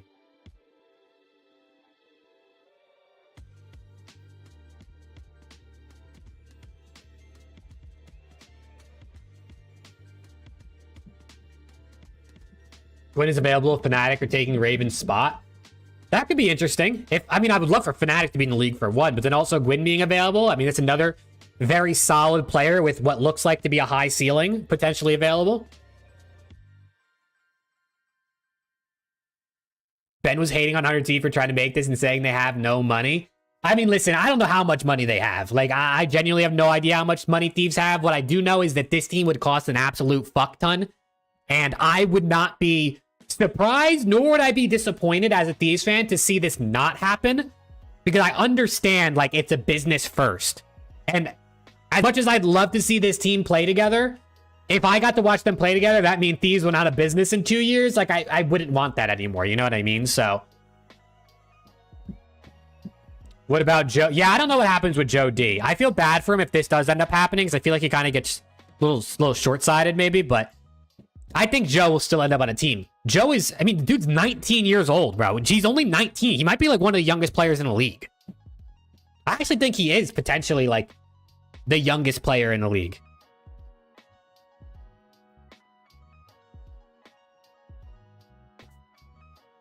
Feel like Ben was coping because he knew it'd be harder for FaZe to win. Hey, dude, every fan of other teams doesn't want this to happen, and every Thieves fan wants it to happen. I mean, that's just what's gonna happen, right? Why would anybody want to see this roster happen unless you're a Thieves fan or you're a fan of these players potentially?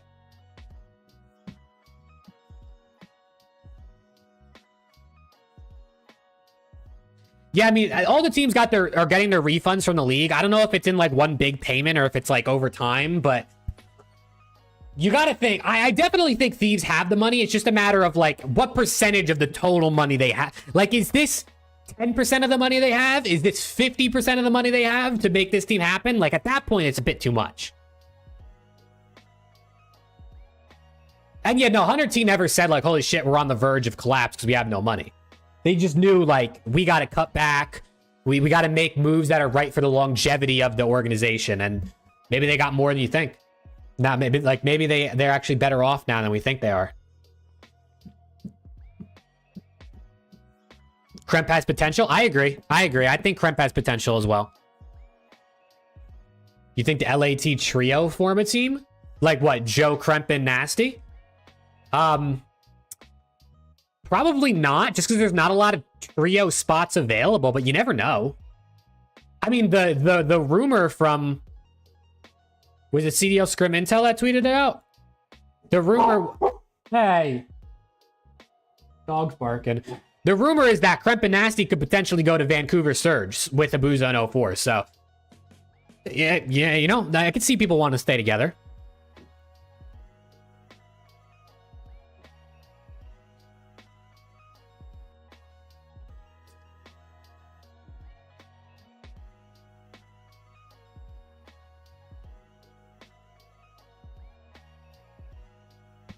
Sorry, the dog is barking like a maniac.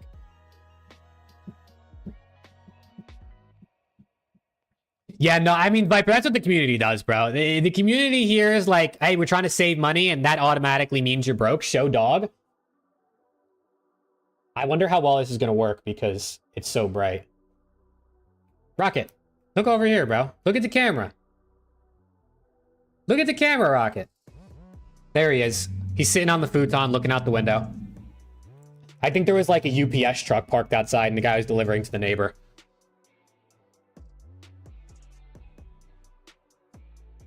But yeah, the community just likes to overreact to things and make things worse than they are. Someone says they're saving money and they're automatically broke. Someone says they're buying out a crazy team and that means they're like... Yeah. Oh.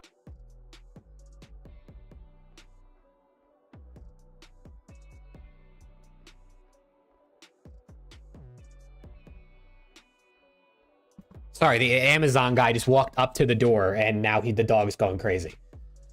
The guy, everyone, you know how dogs hate mailmen. I don't know what it is about them. They just don't like them. Assault LAT? I hope so, bro. Bring me Assault. Bring them here.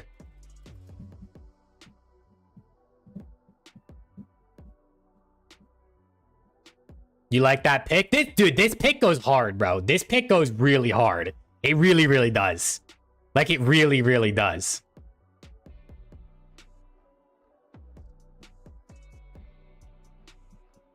Kremp has a tendency to overheat. Yeah, he does. He does. I really think, like, I think the guys like Kremp, Nasty, and Joe Deceives, who maybe people weren't sold on, like, they really upped their stock at the end of this year, right? I mean, top 4 at Champs, top 2 at EWC. Like, they really, really upped their stock. So I hope all 3 of them end up on a team. Like, even if it's not Thieves, I'm still going to be a fan of those guys for the rest of their careers because of... I mean, how can... I love the guys who play for Thieves, bro. You play for Thieves, I automatically like you a lot more. That's just how that works. I don't know, dude. I don't know how realistic this roster is, bro. But you best believe I'm gonna be dreaming about it tonight, bro. When I close my eyes tonight, chat, and my head hits that pillow, I'm dreaming about this roster right here. Watching them up on stage, front row at Champs. Grand Finals. I will tell you, somehow, some way, this team still will not beat LAG. Somehow, some way, we will still lose to LAG when we play them. I can guarantee it.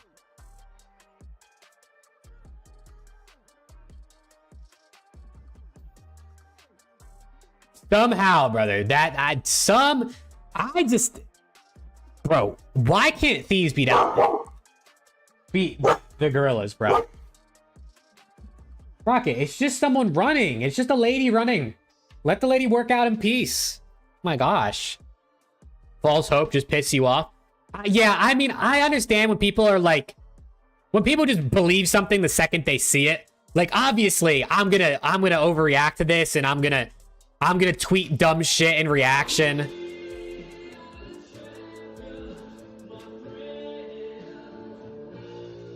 Like, obviously, I'm gonna do dumb shit like this because I'm a Thieves fan, right? And a lot of people know me as like one of the Thieves fans.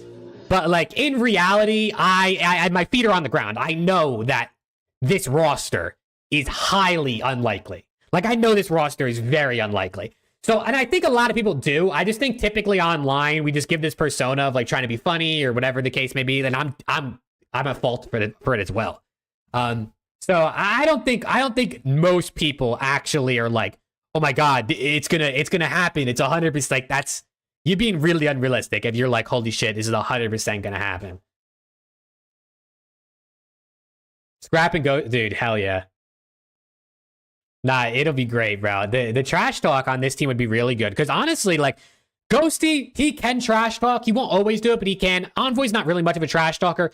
But HYDRA will say his shit, bro. HYDRA will say his shit, and you know Scrap will. So this team would definitely be entertaining as well. It would definitely be just entertaining from a personality standpoint, let alone the gameplay that would come out of this roster. Oh, man. So, oh, dude, that HYDRA saying that shit to Simp is honestly one of the best trash talk moments of the year, in my opinion. That shit was fucking hilarious. Ghosty talks shit when he wins. That's the way you should do it, bro. Don't talk shit too early, you know what I'm saying? Don't talk shit too early, because you don't want that coming back to bite you. So, I respect it, dude. Don't point at him until it's over, you know what I'm saying? I wonder, bro. I wonder who leaked this. I mean, I know like Viper said it was Ace. I think BenJ NISSIM is speculating it's one of the players. We'll see, but I don't know. I will just say I hope that more things happen, right? Like, I hope more things happen quickly. Like, even if this team doesn't happen, it is what it is. I just hope we get more rumors and even confirmations of like actual signings and things going on. Like, I just really hope we see something. You know what I mean? It's been a little bit slow the last couple weeks, and it's been kind of boring. I'm not going to lie to you. It's been kind of boring. So I'm glad this happened today. I really am. Joe should call him a trash dog mid-series. They definitely learned towards the end of the year. The Thieves boys, like Joe and Kremp specifically, definitely learned a bit more at the end of the year to not talk until it was over, which I really liked. That was a good one too, Nameless. That was a good one. I think it's a 50-50 chance. Or 40-60. I mean, even that's decent odds, bro. I said 35% that it would happen, so 40-60 was better than 35. Hope Dope check. Just combined like 3 words. Hope Dope check sheds light on this whenever they run another one. I don't know what light they'll shed on it, right? I mean, maybe some, because this is coming from Breaking Point and they are Breaking Point. Like, that's Dope Check is the Breaking Point podcast. But I don't know. I don't know how much they'll really say. You know what I mean? I hope they say something. I would love for them to be like, yeah, we heard this from, you know, they just give a name or they say, we heard this from a player. Like, we'll see. We'll see what they have to say about it. I'm sure they'll end up probably doing an episode soon now, being as this just came out. What if one deal works out, but the other two don't? I mean, no one's going to sign anything until like it's at least verbally confirmed that this is going to happen. So the odds of like Envoy signing a contract and Scrap and Hydra not signing a contract at, like not at the exact same time is probably pretty slim. You know what I mean? Like these guys, they're not going to want to sign the contract until they're all signing it at the same time, so they know it's going to happen.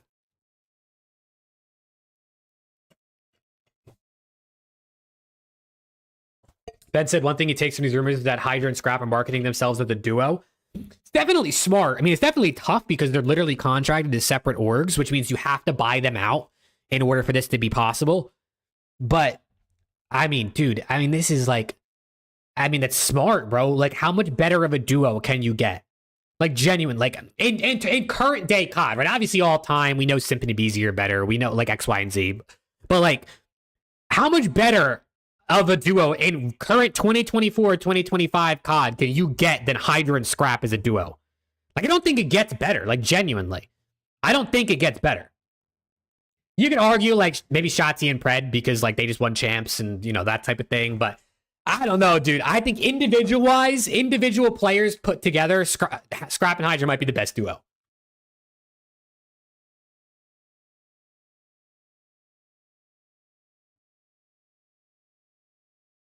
And yeah, that's the other thing, Viper, is it's like, what's more realistic? 100 Thieves buying out both of these guys, or C9 just buying out Scrap and maybe even Envoy and them going there? Like, it would cost C9 less money than it would cost Thieves to make this team potentially happen. I mean, Ghosty wouldn't go, obviously, if it was with C9, but it's a cheaper, probably more realistic option.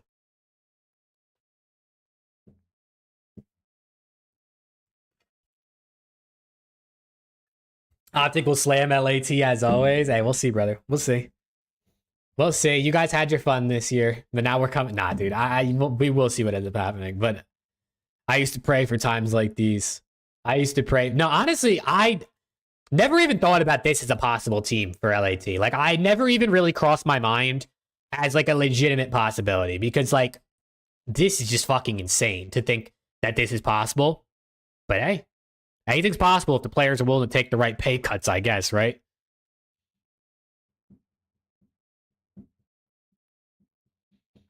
Thoughts on Scrap not wanting to play with Kismet due to the drama from Champs last year? Haven't heard anyone mention that since Scrap's New York rumors started. I don't think Scrap and Kiz really have like any real beef. You know what I mean? I don't think they do. I think, especially because now it's been like over a year since like MW2 Champs is obviously, I'm guessing what you're talking about. I don't think they really have beef, but I don't know. I mean, I have no insight. I'm just guessing. Like, how much beef can you really have? Scrap talk shit and then Kismet shit on him. All Scrap can do at this point is just laugh it off.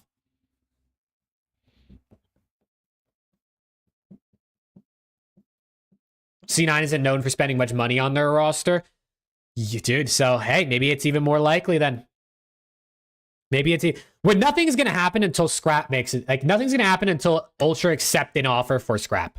Once this happens, once Ultra say C9, you can have Scrap, or Thieves, you can have Scrap, then the dominoes will fall faster than you can imagine, if I had to guess. Like, the second it comes out that Scrap is signing with X, Y, and Z, it's going to be the floodgates will be open. And within a week, we will pretty much know like every roster other than like LAG, because those motherfuckers don't build a team until like a week before the season starts because they don't want to spend any money. That's good. That's what's gonna happen. That's my guess.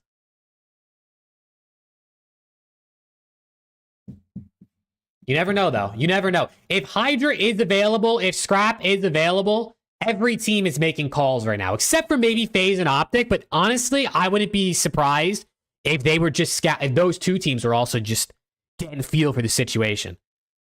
Because, like, I mean, these are generational talents. Like, Scrap and Hydra are two guys that you could almost 100% say are going to be at the top of the league for the next handful of seasons, almost guaranteed, right? Like, why wouldn't they be unless they break their hand or something crazy happens like that, which I don't wish upon any player. So every team is probably at least giving this some bit of thought if these players are available. Especially if they want to play together. But also the thing for like Optic and FaZe is like, if these two really only want to play together or else they're not coming to your team, you're not making a two-man change if you're Optic and FaZe. So I think Optic and FaZe stick either way. I'm just saying I wouldn't be surprised if we find out, oh, FaZe was looking to sign Scrap or HYDRA.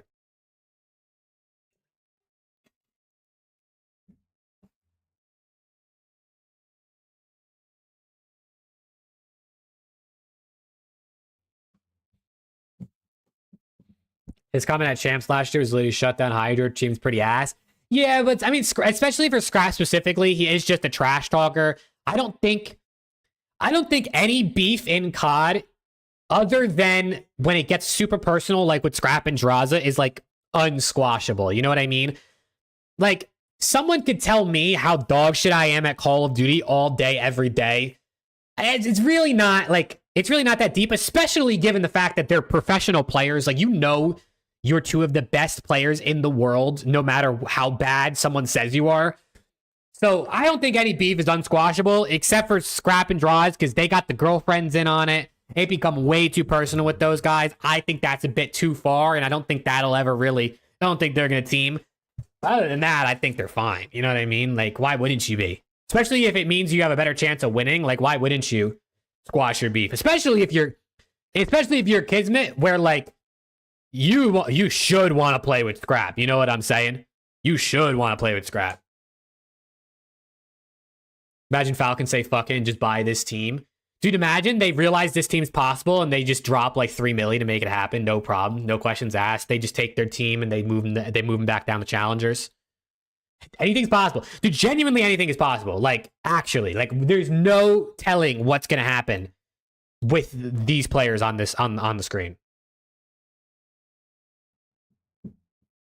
Oh, I got you. Like, maybe Scrap thinks the rest of them are ass. He doesn't really want to play with them. That's possible too. I really think you take HYDRA and Scrap, you can put literally any competent role players around them, and that team is top 3, guaranteed. Like, you don't need any level of slaying from the other players. Like, Scrap and HYDRA is a level of slaying that we really don't see often at all in 2 people. You know what I mean? You put any competent role player that's just willing to sit in the hill and hit a route and calm. Fuck yeah, bro. You're set. You're set.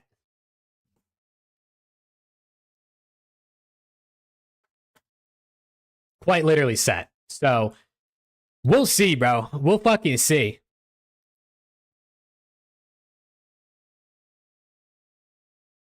We will see, but I'll tell you for sure, I'm busting a nut if this team signs the 100 Thieves, bro. Holy shit.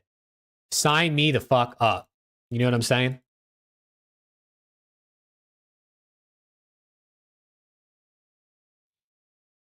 But we will see, bro. I guess we'll see. I think we'll see something in the next week. I feel like we'll see something. We'll see something in the next week. I don't know if it'll be a confirmation of like, okay, Scrap signed with Thieves, like, but we should see some more rumors about some other teams probably.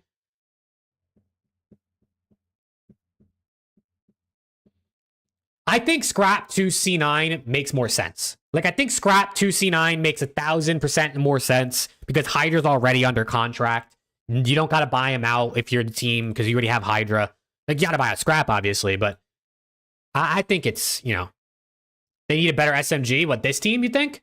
I mean, who's really better that you could bring in? Like, Kleenex, I guess, is he the only other option you could say on paper is better than Envoy that you could bring into this roster? Because who else can you get? I wouldn't say Kismet's better. I honestly wouldn't say, given what this team needs, I wouldn't say, like, buying out Gwyn is any better, or, like, obviously you're not getting Simpabeezy, Predator, Shotzi. Like, I don't really know who else you'd bring in over Envoy. I think Envoy's the perfect fit for this team. I think it's the perfect fit. He'll give you a 0.9, 0.95. He'll sit in the hill, hit his routes, and you'll be lit. If I'm Pred, I'm nervous this season with HYDRA. Winning a potential free agent or available. Yeah, you never know.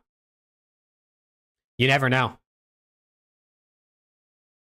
Oh, dude. I hope this happens. Don't see HYDRA willing to move out of a place where he's the main guy. I mean, I think HYDRA's the main guy wherever he goes. I mean, obviously, if you get Scrap on your team, you're sharing the light. And then if you also are joining a Thieves team with Ghosty, who's also like our star and our fucking guy. And then you bring an Envoy, who's another guy who's a fan favorite, who has had a lot of success in his career. You're definitely sharing the light, but like, you're contending for every single event guaranteed even more than you already were in the past teams you've been on. So I don't know. Depends how big, I guess, of an ego he has, which, to be honest, I don't think it's... I hope it's not that big that he wouldn't want to do this.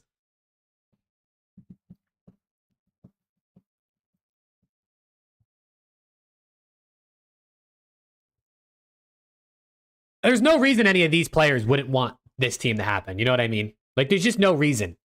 Like, why would any of these 4 players say no to this roster? Genuinely. The only reason someone could say no to this roster, if you're any of these 4, is because you really care about how much money your contract is, and you're not willing to take a pay cut to play together, because you almost are going to have to take a pay cut, guaranteed. Right? There's no way Thieves are paying $1 million plus in salaries if they already are going to be paying $500,000 to $1 million in buyouts.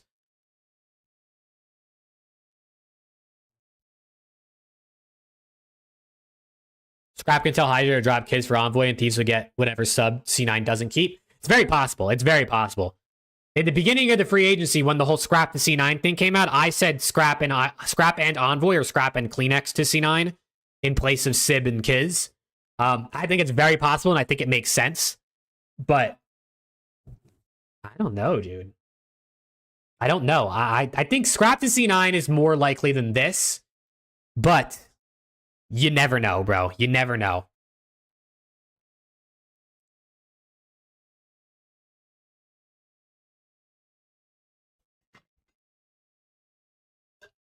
Only reason you say no is that you hope next year Optic or FaZe make changes while you're a free agent. That's true, right? Because Optic and FaZe are going to... All the FaZe players, I think, will be free agents next year, right? Because they're probably all on their +1 this year, or this coming year. And then all of Optic, except for Dashy, because Dashy just re-signed, should be free agents next year. Unless players sign 2+1s, which is possible. But most players sign the 1+1. So Optic and FaZe potentially losing players or making changes, especially depending on how Black Ops 6 goes. You could think HYDRA and Scrap might want to be free agents for that potential to go join those orgs.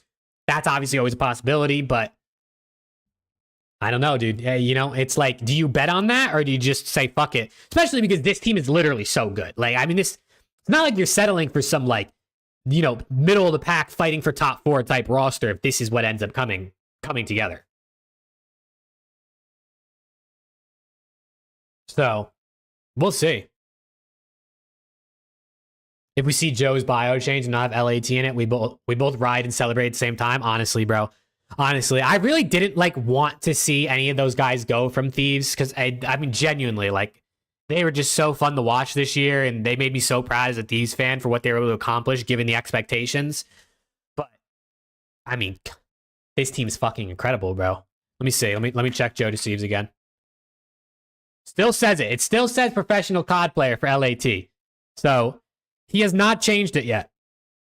He has not changed it just yet. He also has not tweeted in a minute. So, you know, take that for what it is. I don't really know if people cares about how often someone tweets, but I feel like Kremp was the glue for their out of game. Kremp was a vibe, bro. Kremp was definitely a vibe. So, potentially. But I feel like this team would definitely be vibey. I mean, Ghosty seems like a vibey dude. I mean, they all seem like vibey dudes. I don't know, bro. Dude, honestly, the worst part about playing for LAT is that you have to live in LA. High taxes, constant traffic. Does not seem like the greatest place to live. But, I don't know. I guess if you're a young dude and, like, you don't mind. It's fun, maybe? I don't know. I would never want to live in LA. I could never do it.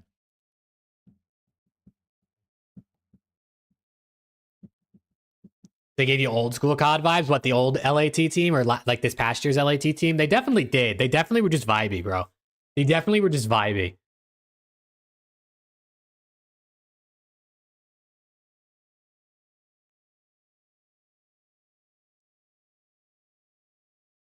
I don't know, dude. I don't know. We'll see, bro. Well, I mean, this team's disgusting. Chat, where do you rank this team? If this ends up happening, where would you rank this team? Would you say they're third behind Optic and FaZe? Would you say they're better than Optic or FaZe or both? Where do you think they'd be? I'd say on paper, I'd probably have to put them third just because to respect Optic and FaZe, who both won 2 events this year. But easily, obviously, potential to be first.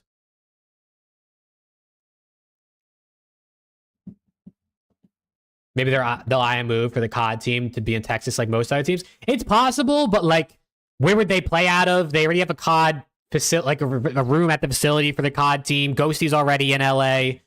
I think. I mean, NADESHOT said the compound is staying in LA, so I don't see the players not being in LA for any of the teams, let alone COD.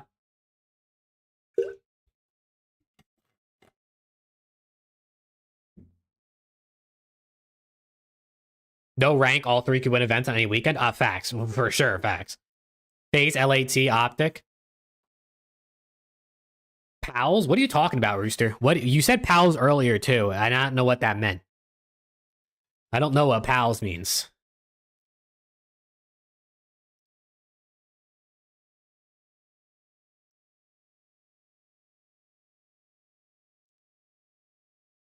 Sup, pal?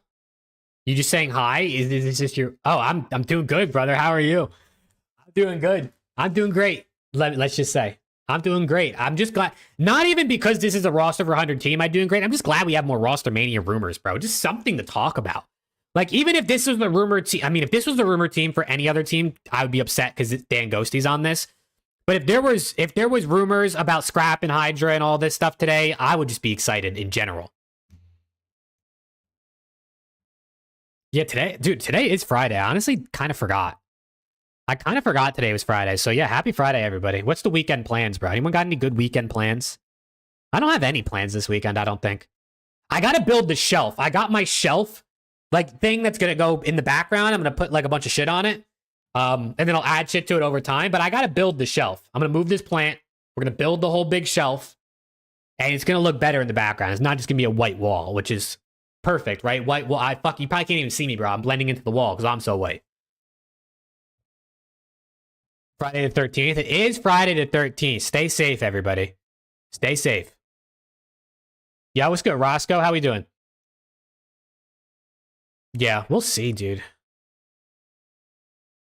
This guy said I'm exploring my options with Margot Robbie. That's insane. That's insane, comms. Good shit, Matt. Good luck, brother. Pretty sure she's literally pregnant right now, but good luck. Do you think, all things considered, Scrap is a better player than Kenny? I would say yes, not as big as a gap as people think.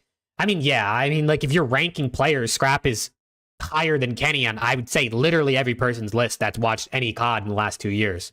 Currently, right? Obviously not all time. So yeah, I think that's...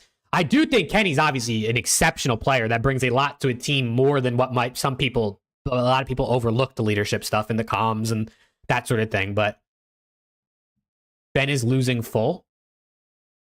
He's losing full about, like, just about what? About, like, there being no source for this? Or, yo, what's good, Rick? How we doing, man? I know, dude. I've been a part-timer. The last, like, 2 weeks. It's been bad. It's been so bad. I just feel like there hasn't been anything to talk about, and then I wasn't feeling well, and... Oh my God. And I've been applying for jobs left, right, and center, bro. I've been deep on LinkedIn, going ham, you know what I'm saying? You know what I'm saying?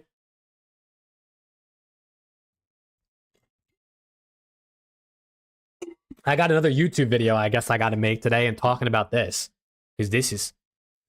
Wow. I love this shit. How's your PC running? It's been good, Rick. It's been good. I haven't had any problems. You're the fucking man. He wants a source, but then you're right. Ben, of course he wants a source. Especially if he hasn't heard this himself, he might be skeptical on it, which makes sense. But I mean, I would love a source on this too. I'd love to know where this came from.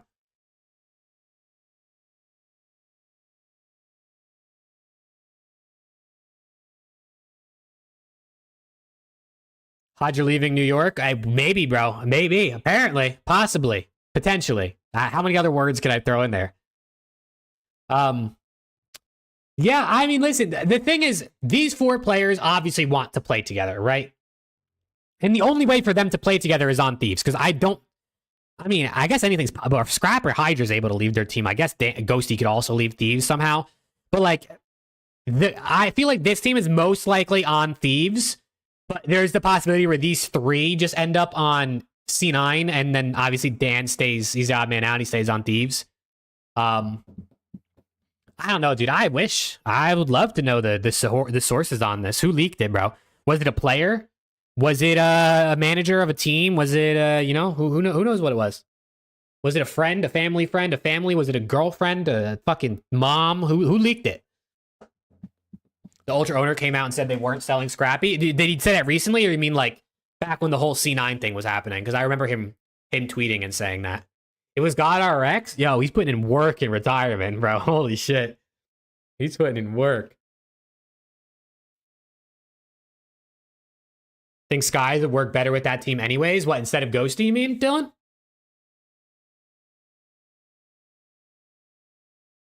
Draza for Dashy swap? What the fuck?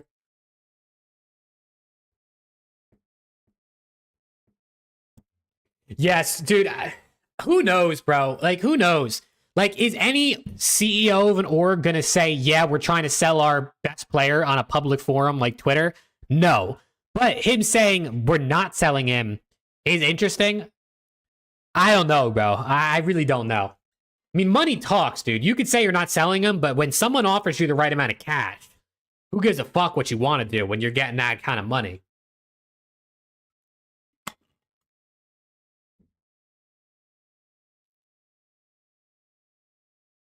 Yeah, D-Real isn't with New York anymore. So, I don't know, bro. I don't know what's going on behind the scenes over there.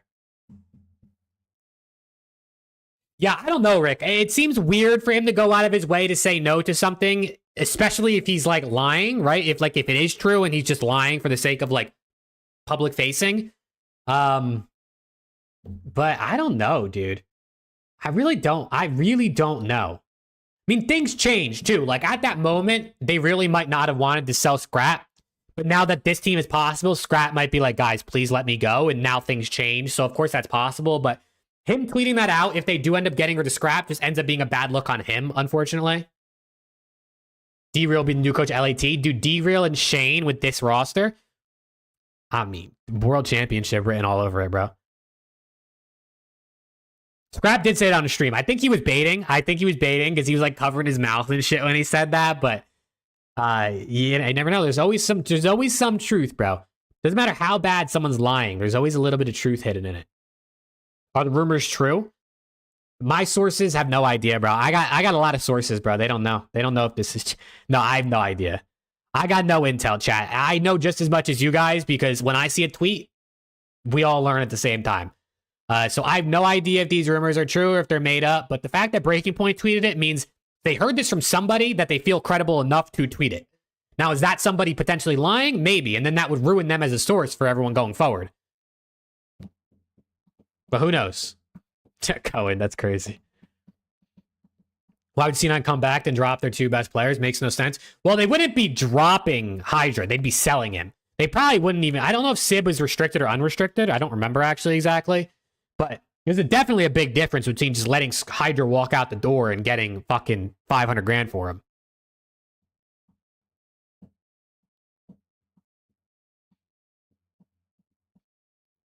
This doesn't happen this year? Yeah, that is true.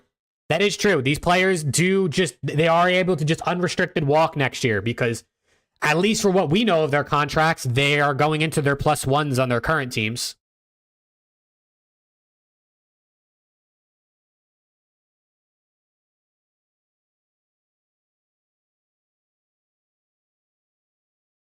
I think Twitter's withdrawing from Rostermania news and feeding for more. Oh my god, dude, everyone's having withdrawals. The second this went live, bro, it just fucking blew up. I mean, obviously, because just look at what's on the screen, but like, we haven't had shit for like, what, a week, 2 weeks, and then all of a sudden this fucking super team drops on the TL? So I don't blame Twitter. I mean, shit, I blew up too in my pants when this went on on Twitter, bro. You know what I'm saying?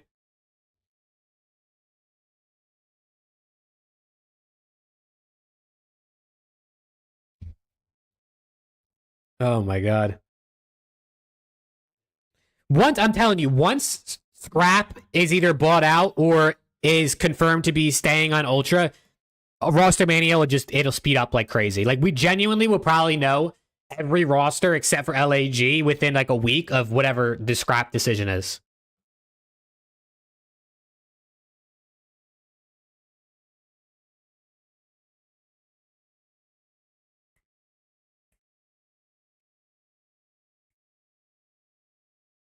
You were chatting with a beautiful girl, but stopped the chat because of this? Dude, you got good priorities, Cohen. You got good priorities. You know the saying, bro. You know the saying. Love is temporary. Gaming is forever.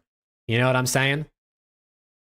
Shout out my fiance, though. I love her. I love her more than I love gaming. You all right? So don't tell her I just said that. Wouldn't this make it a 3-team league? Exactly, Big Box. We talked about this earlier. I know obviously you weren't here for that, but it genuinely is like, we talked about a 4-team league this year being bad.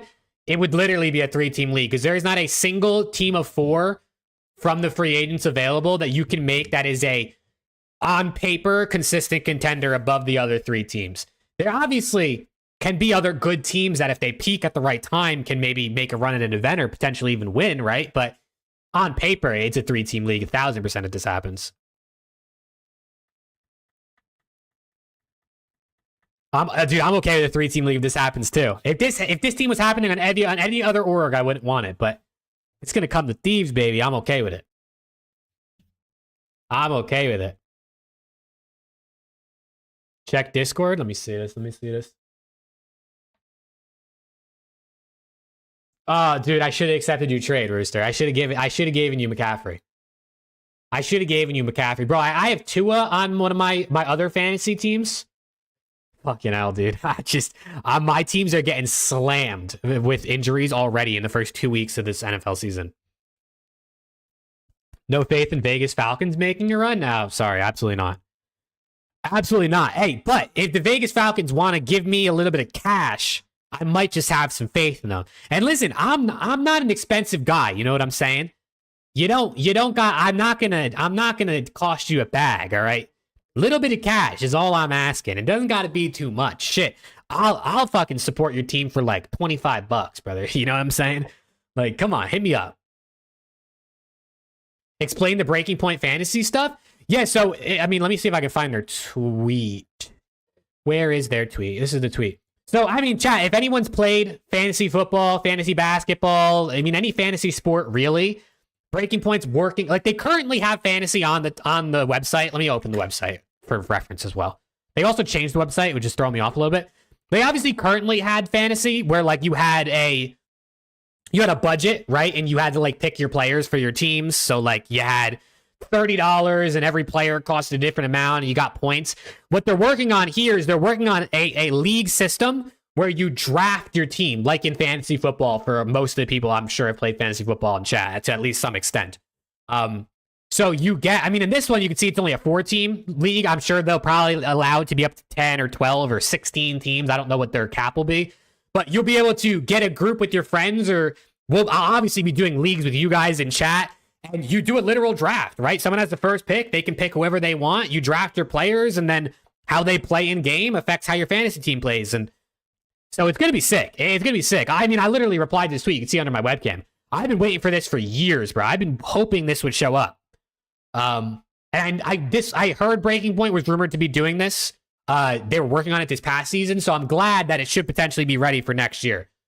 But this will be an absolute blast. I mean, drafting your team in a snake draft with a bunch of friends or, you know, people you watch COD with, I think is going to be super fun. Yeah, I mean, it's like the draft we did. Cullen, were you there on the draft we did on stream? We did it during the, I think it was during the 24-hour stream, right? We did I have a video on it too on my channel. We did like 13 team CDL draft. It's basically the same as that. It's pretty exciting though. I'm actually excited for that.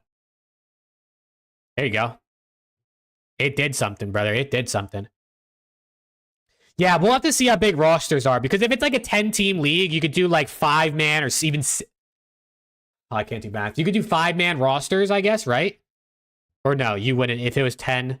Nah, because there's only 48 players in a league, unless there's subs already signed, which wouldn't really make any sense. If it was like an 8-team league, you could do 5-man rosters and have a sub, and then you could like make changes throughout the year. I don't know. It'd be interesting. It would be interesting.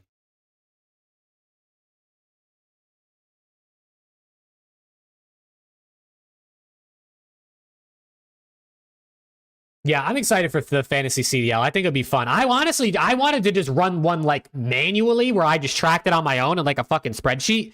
But if they make their own way to do it, That's an even easier way. Shout out Breaking Point, bro. I say it all the time, but like Breaking Point really are like amazing for the COD community, for real. Like amazing.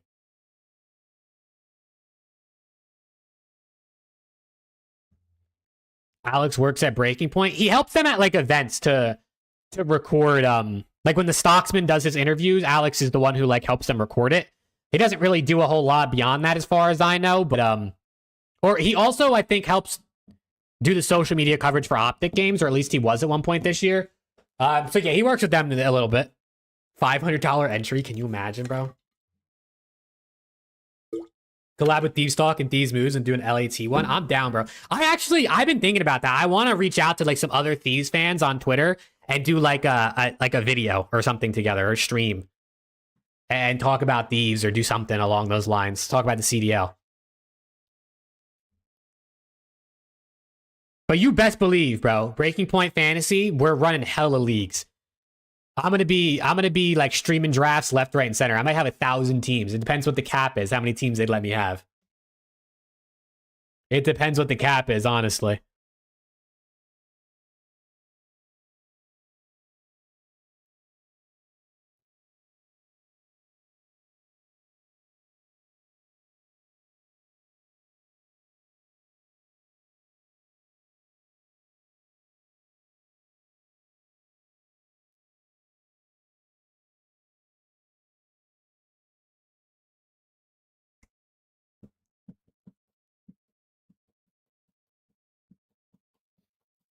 That would be funny, Viper. That would be good. You see Boston sticking with the EWC roster? Yeah. I mean, listen, to be fair to them, that was their best roster they had all year. So, like, shout out to them for that. But I don't know that, that's the best option they have. You see Octane post? You mean like his reply down here?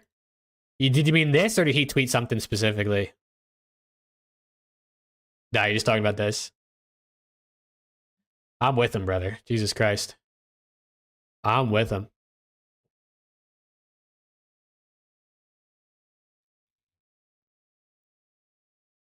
Okay, I can't scroll down too far on Twitter, bro. You never know what's going to pop up. There might be some fucking titties or like fucking someone getting murdered cold-blooded in the street. The shit you see on Twitter is insane, bro. There's no regulation on this platform, I guess. That is true. Cold War Cammy might be back. You're Boston, you're selling Snoopy to Miami when you leave. Oh my god.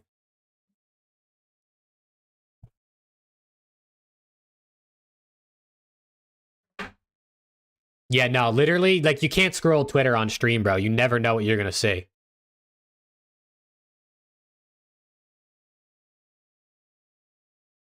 You never know what you're gonna see on Twitter, bro. You gotta be careful on here. I'm telling you, it's insane. It's actually insane. Oh my god. Why is my phone exploding?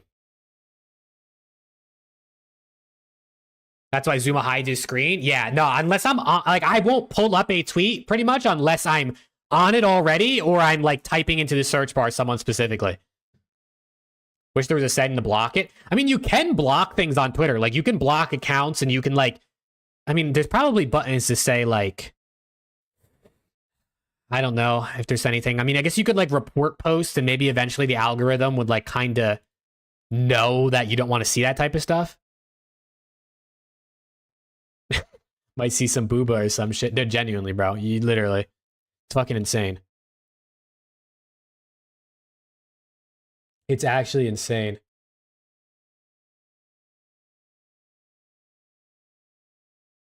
But chat, I think I'm gonna close it out here. I gotta cook dinner. Fiance's on her way home. We gotta cook, eat dinner. You know, I mean, you know how it goes, bro. Typical adulting things, which is fucking ass. I hate being an adult, by the way. It's very overrated. Nah, I actually don't mind being an adult because I definitely don't miss being in school. But there's not really much else to talk about, bro. What else is there to talk? I mean, unless another rumor drops right now in the next 5 seconds, there's not really much else to talk about. FAZE better? We'll see, bro. We'll see. Adulting sucks. I'm with you, dude. Holy shit. Paying bills and like cleaning your house and going grocery shopping. Overrated, brother. Overrated. But yeah, chat, thank you guys for tuning in, man. Quick little 2.5 hour stream. But maybe I'll be back this weekend. We got to get an Around the CDL episode going. So I'm going to get to the boys in the group chat and see when they want to go live. I'm going to record a video after this probably, or at least tonight, of what's it called? Of about this stuff. So I hope I'll see you guys in some of the videos and streams, and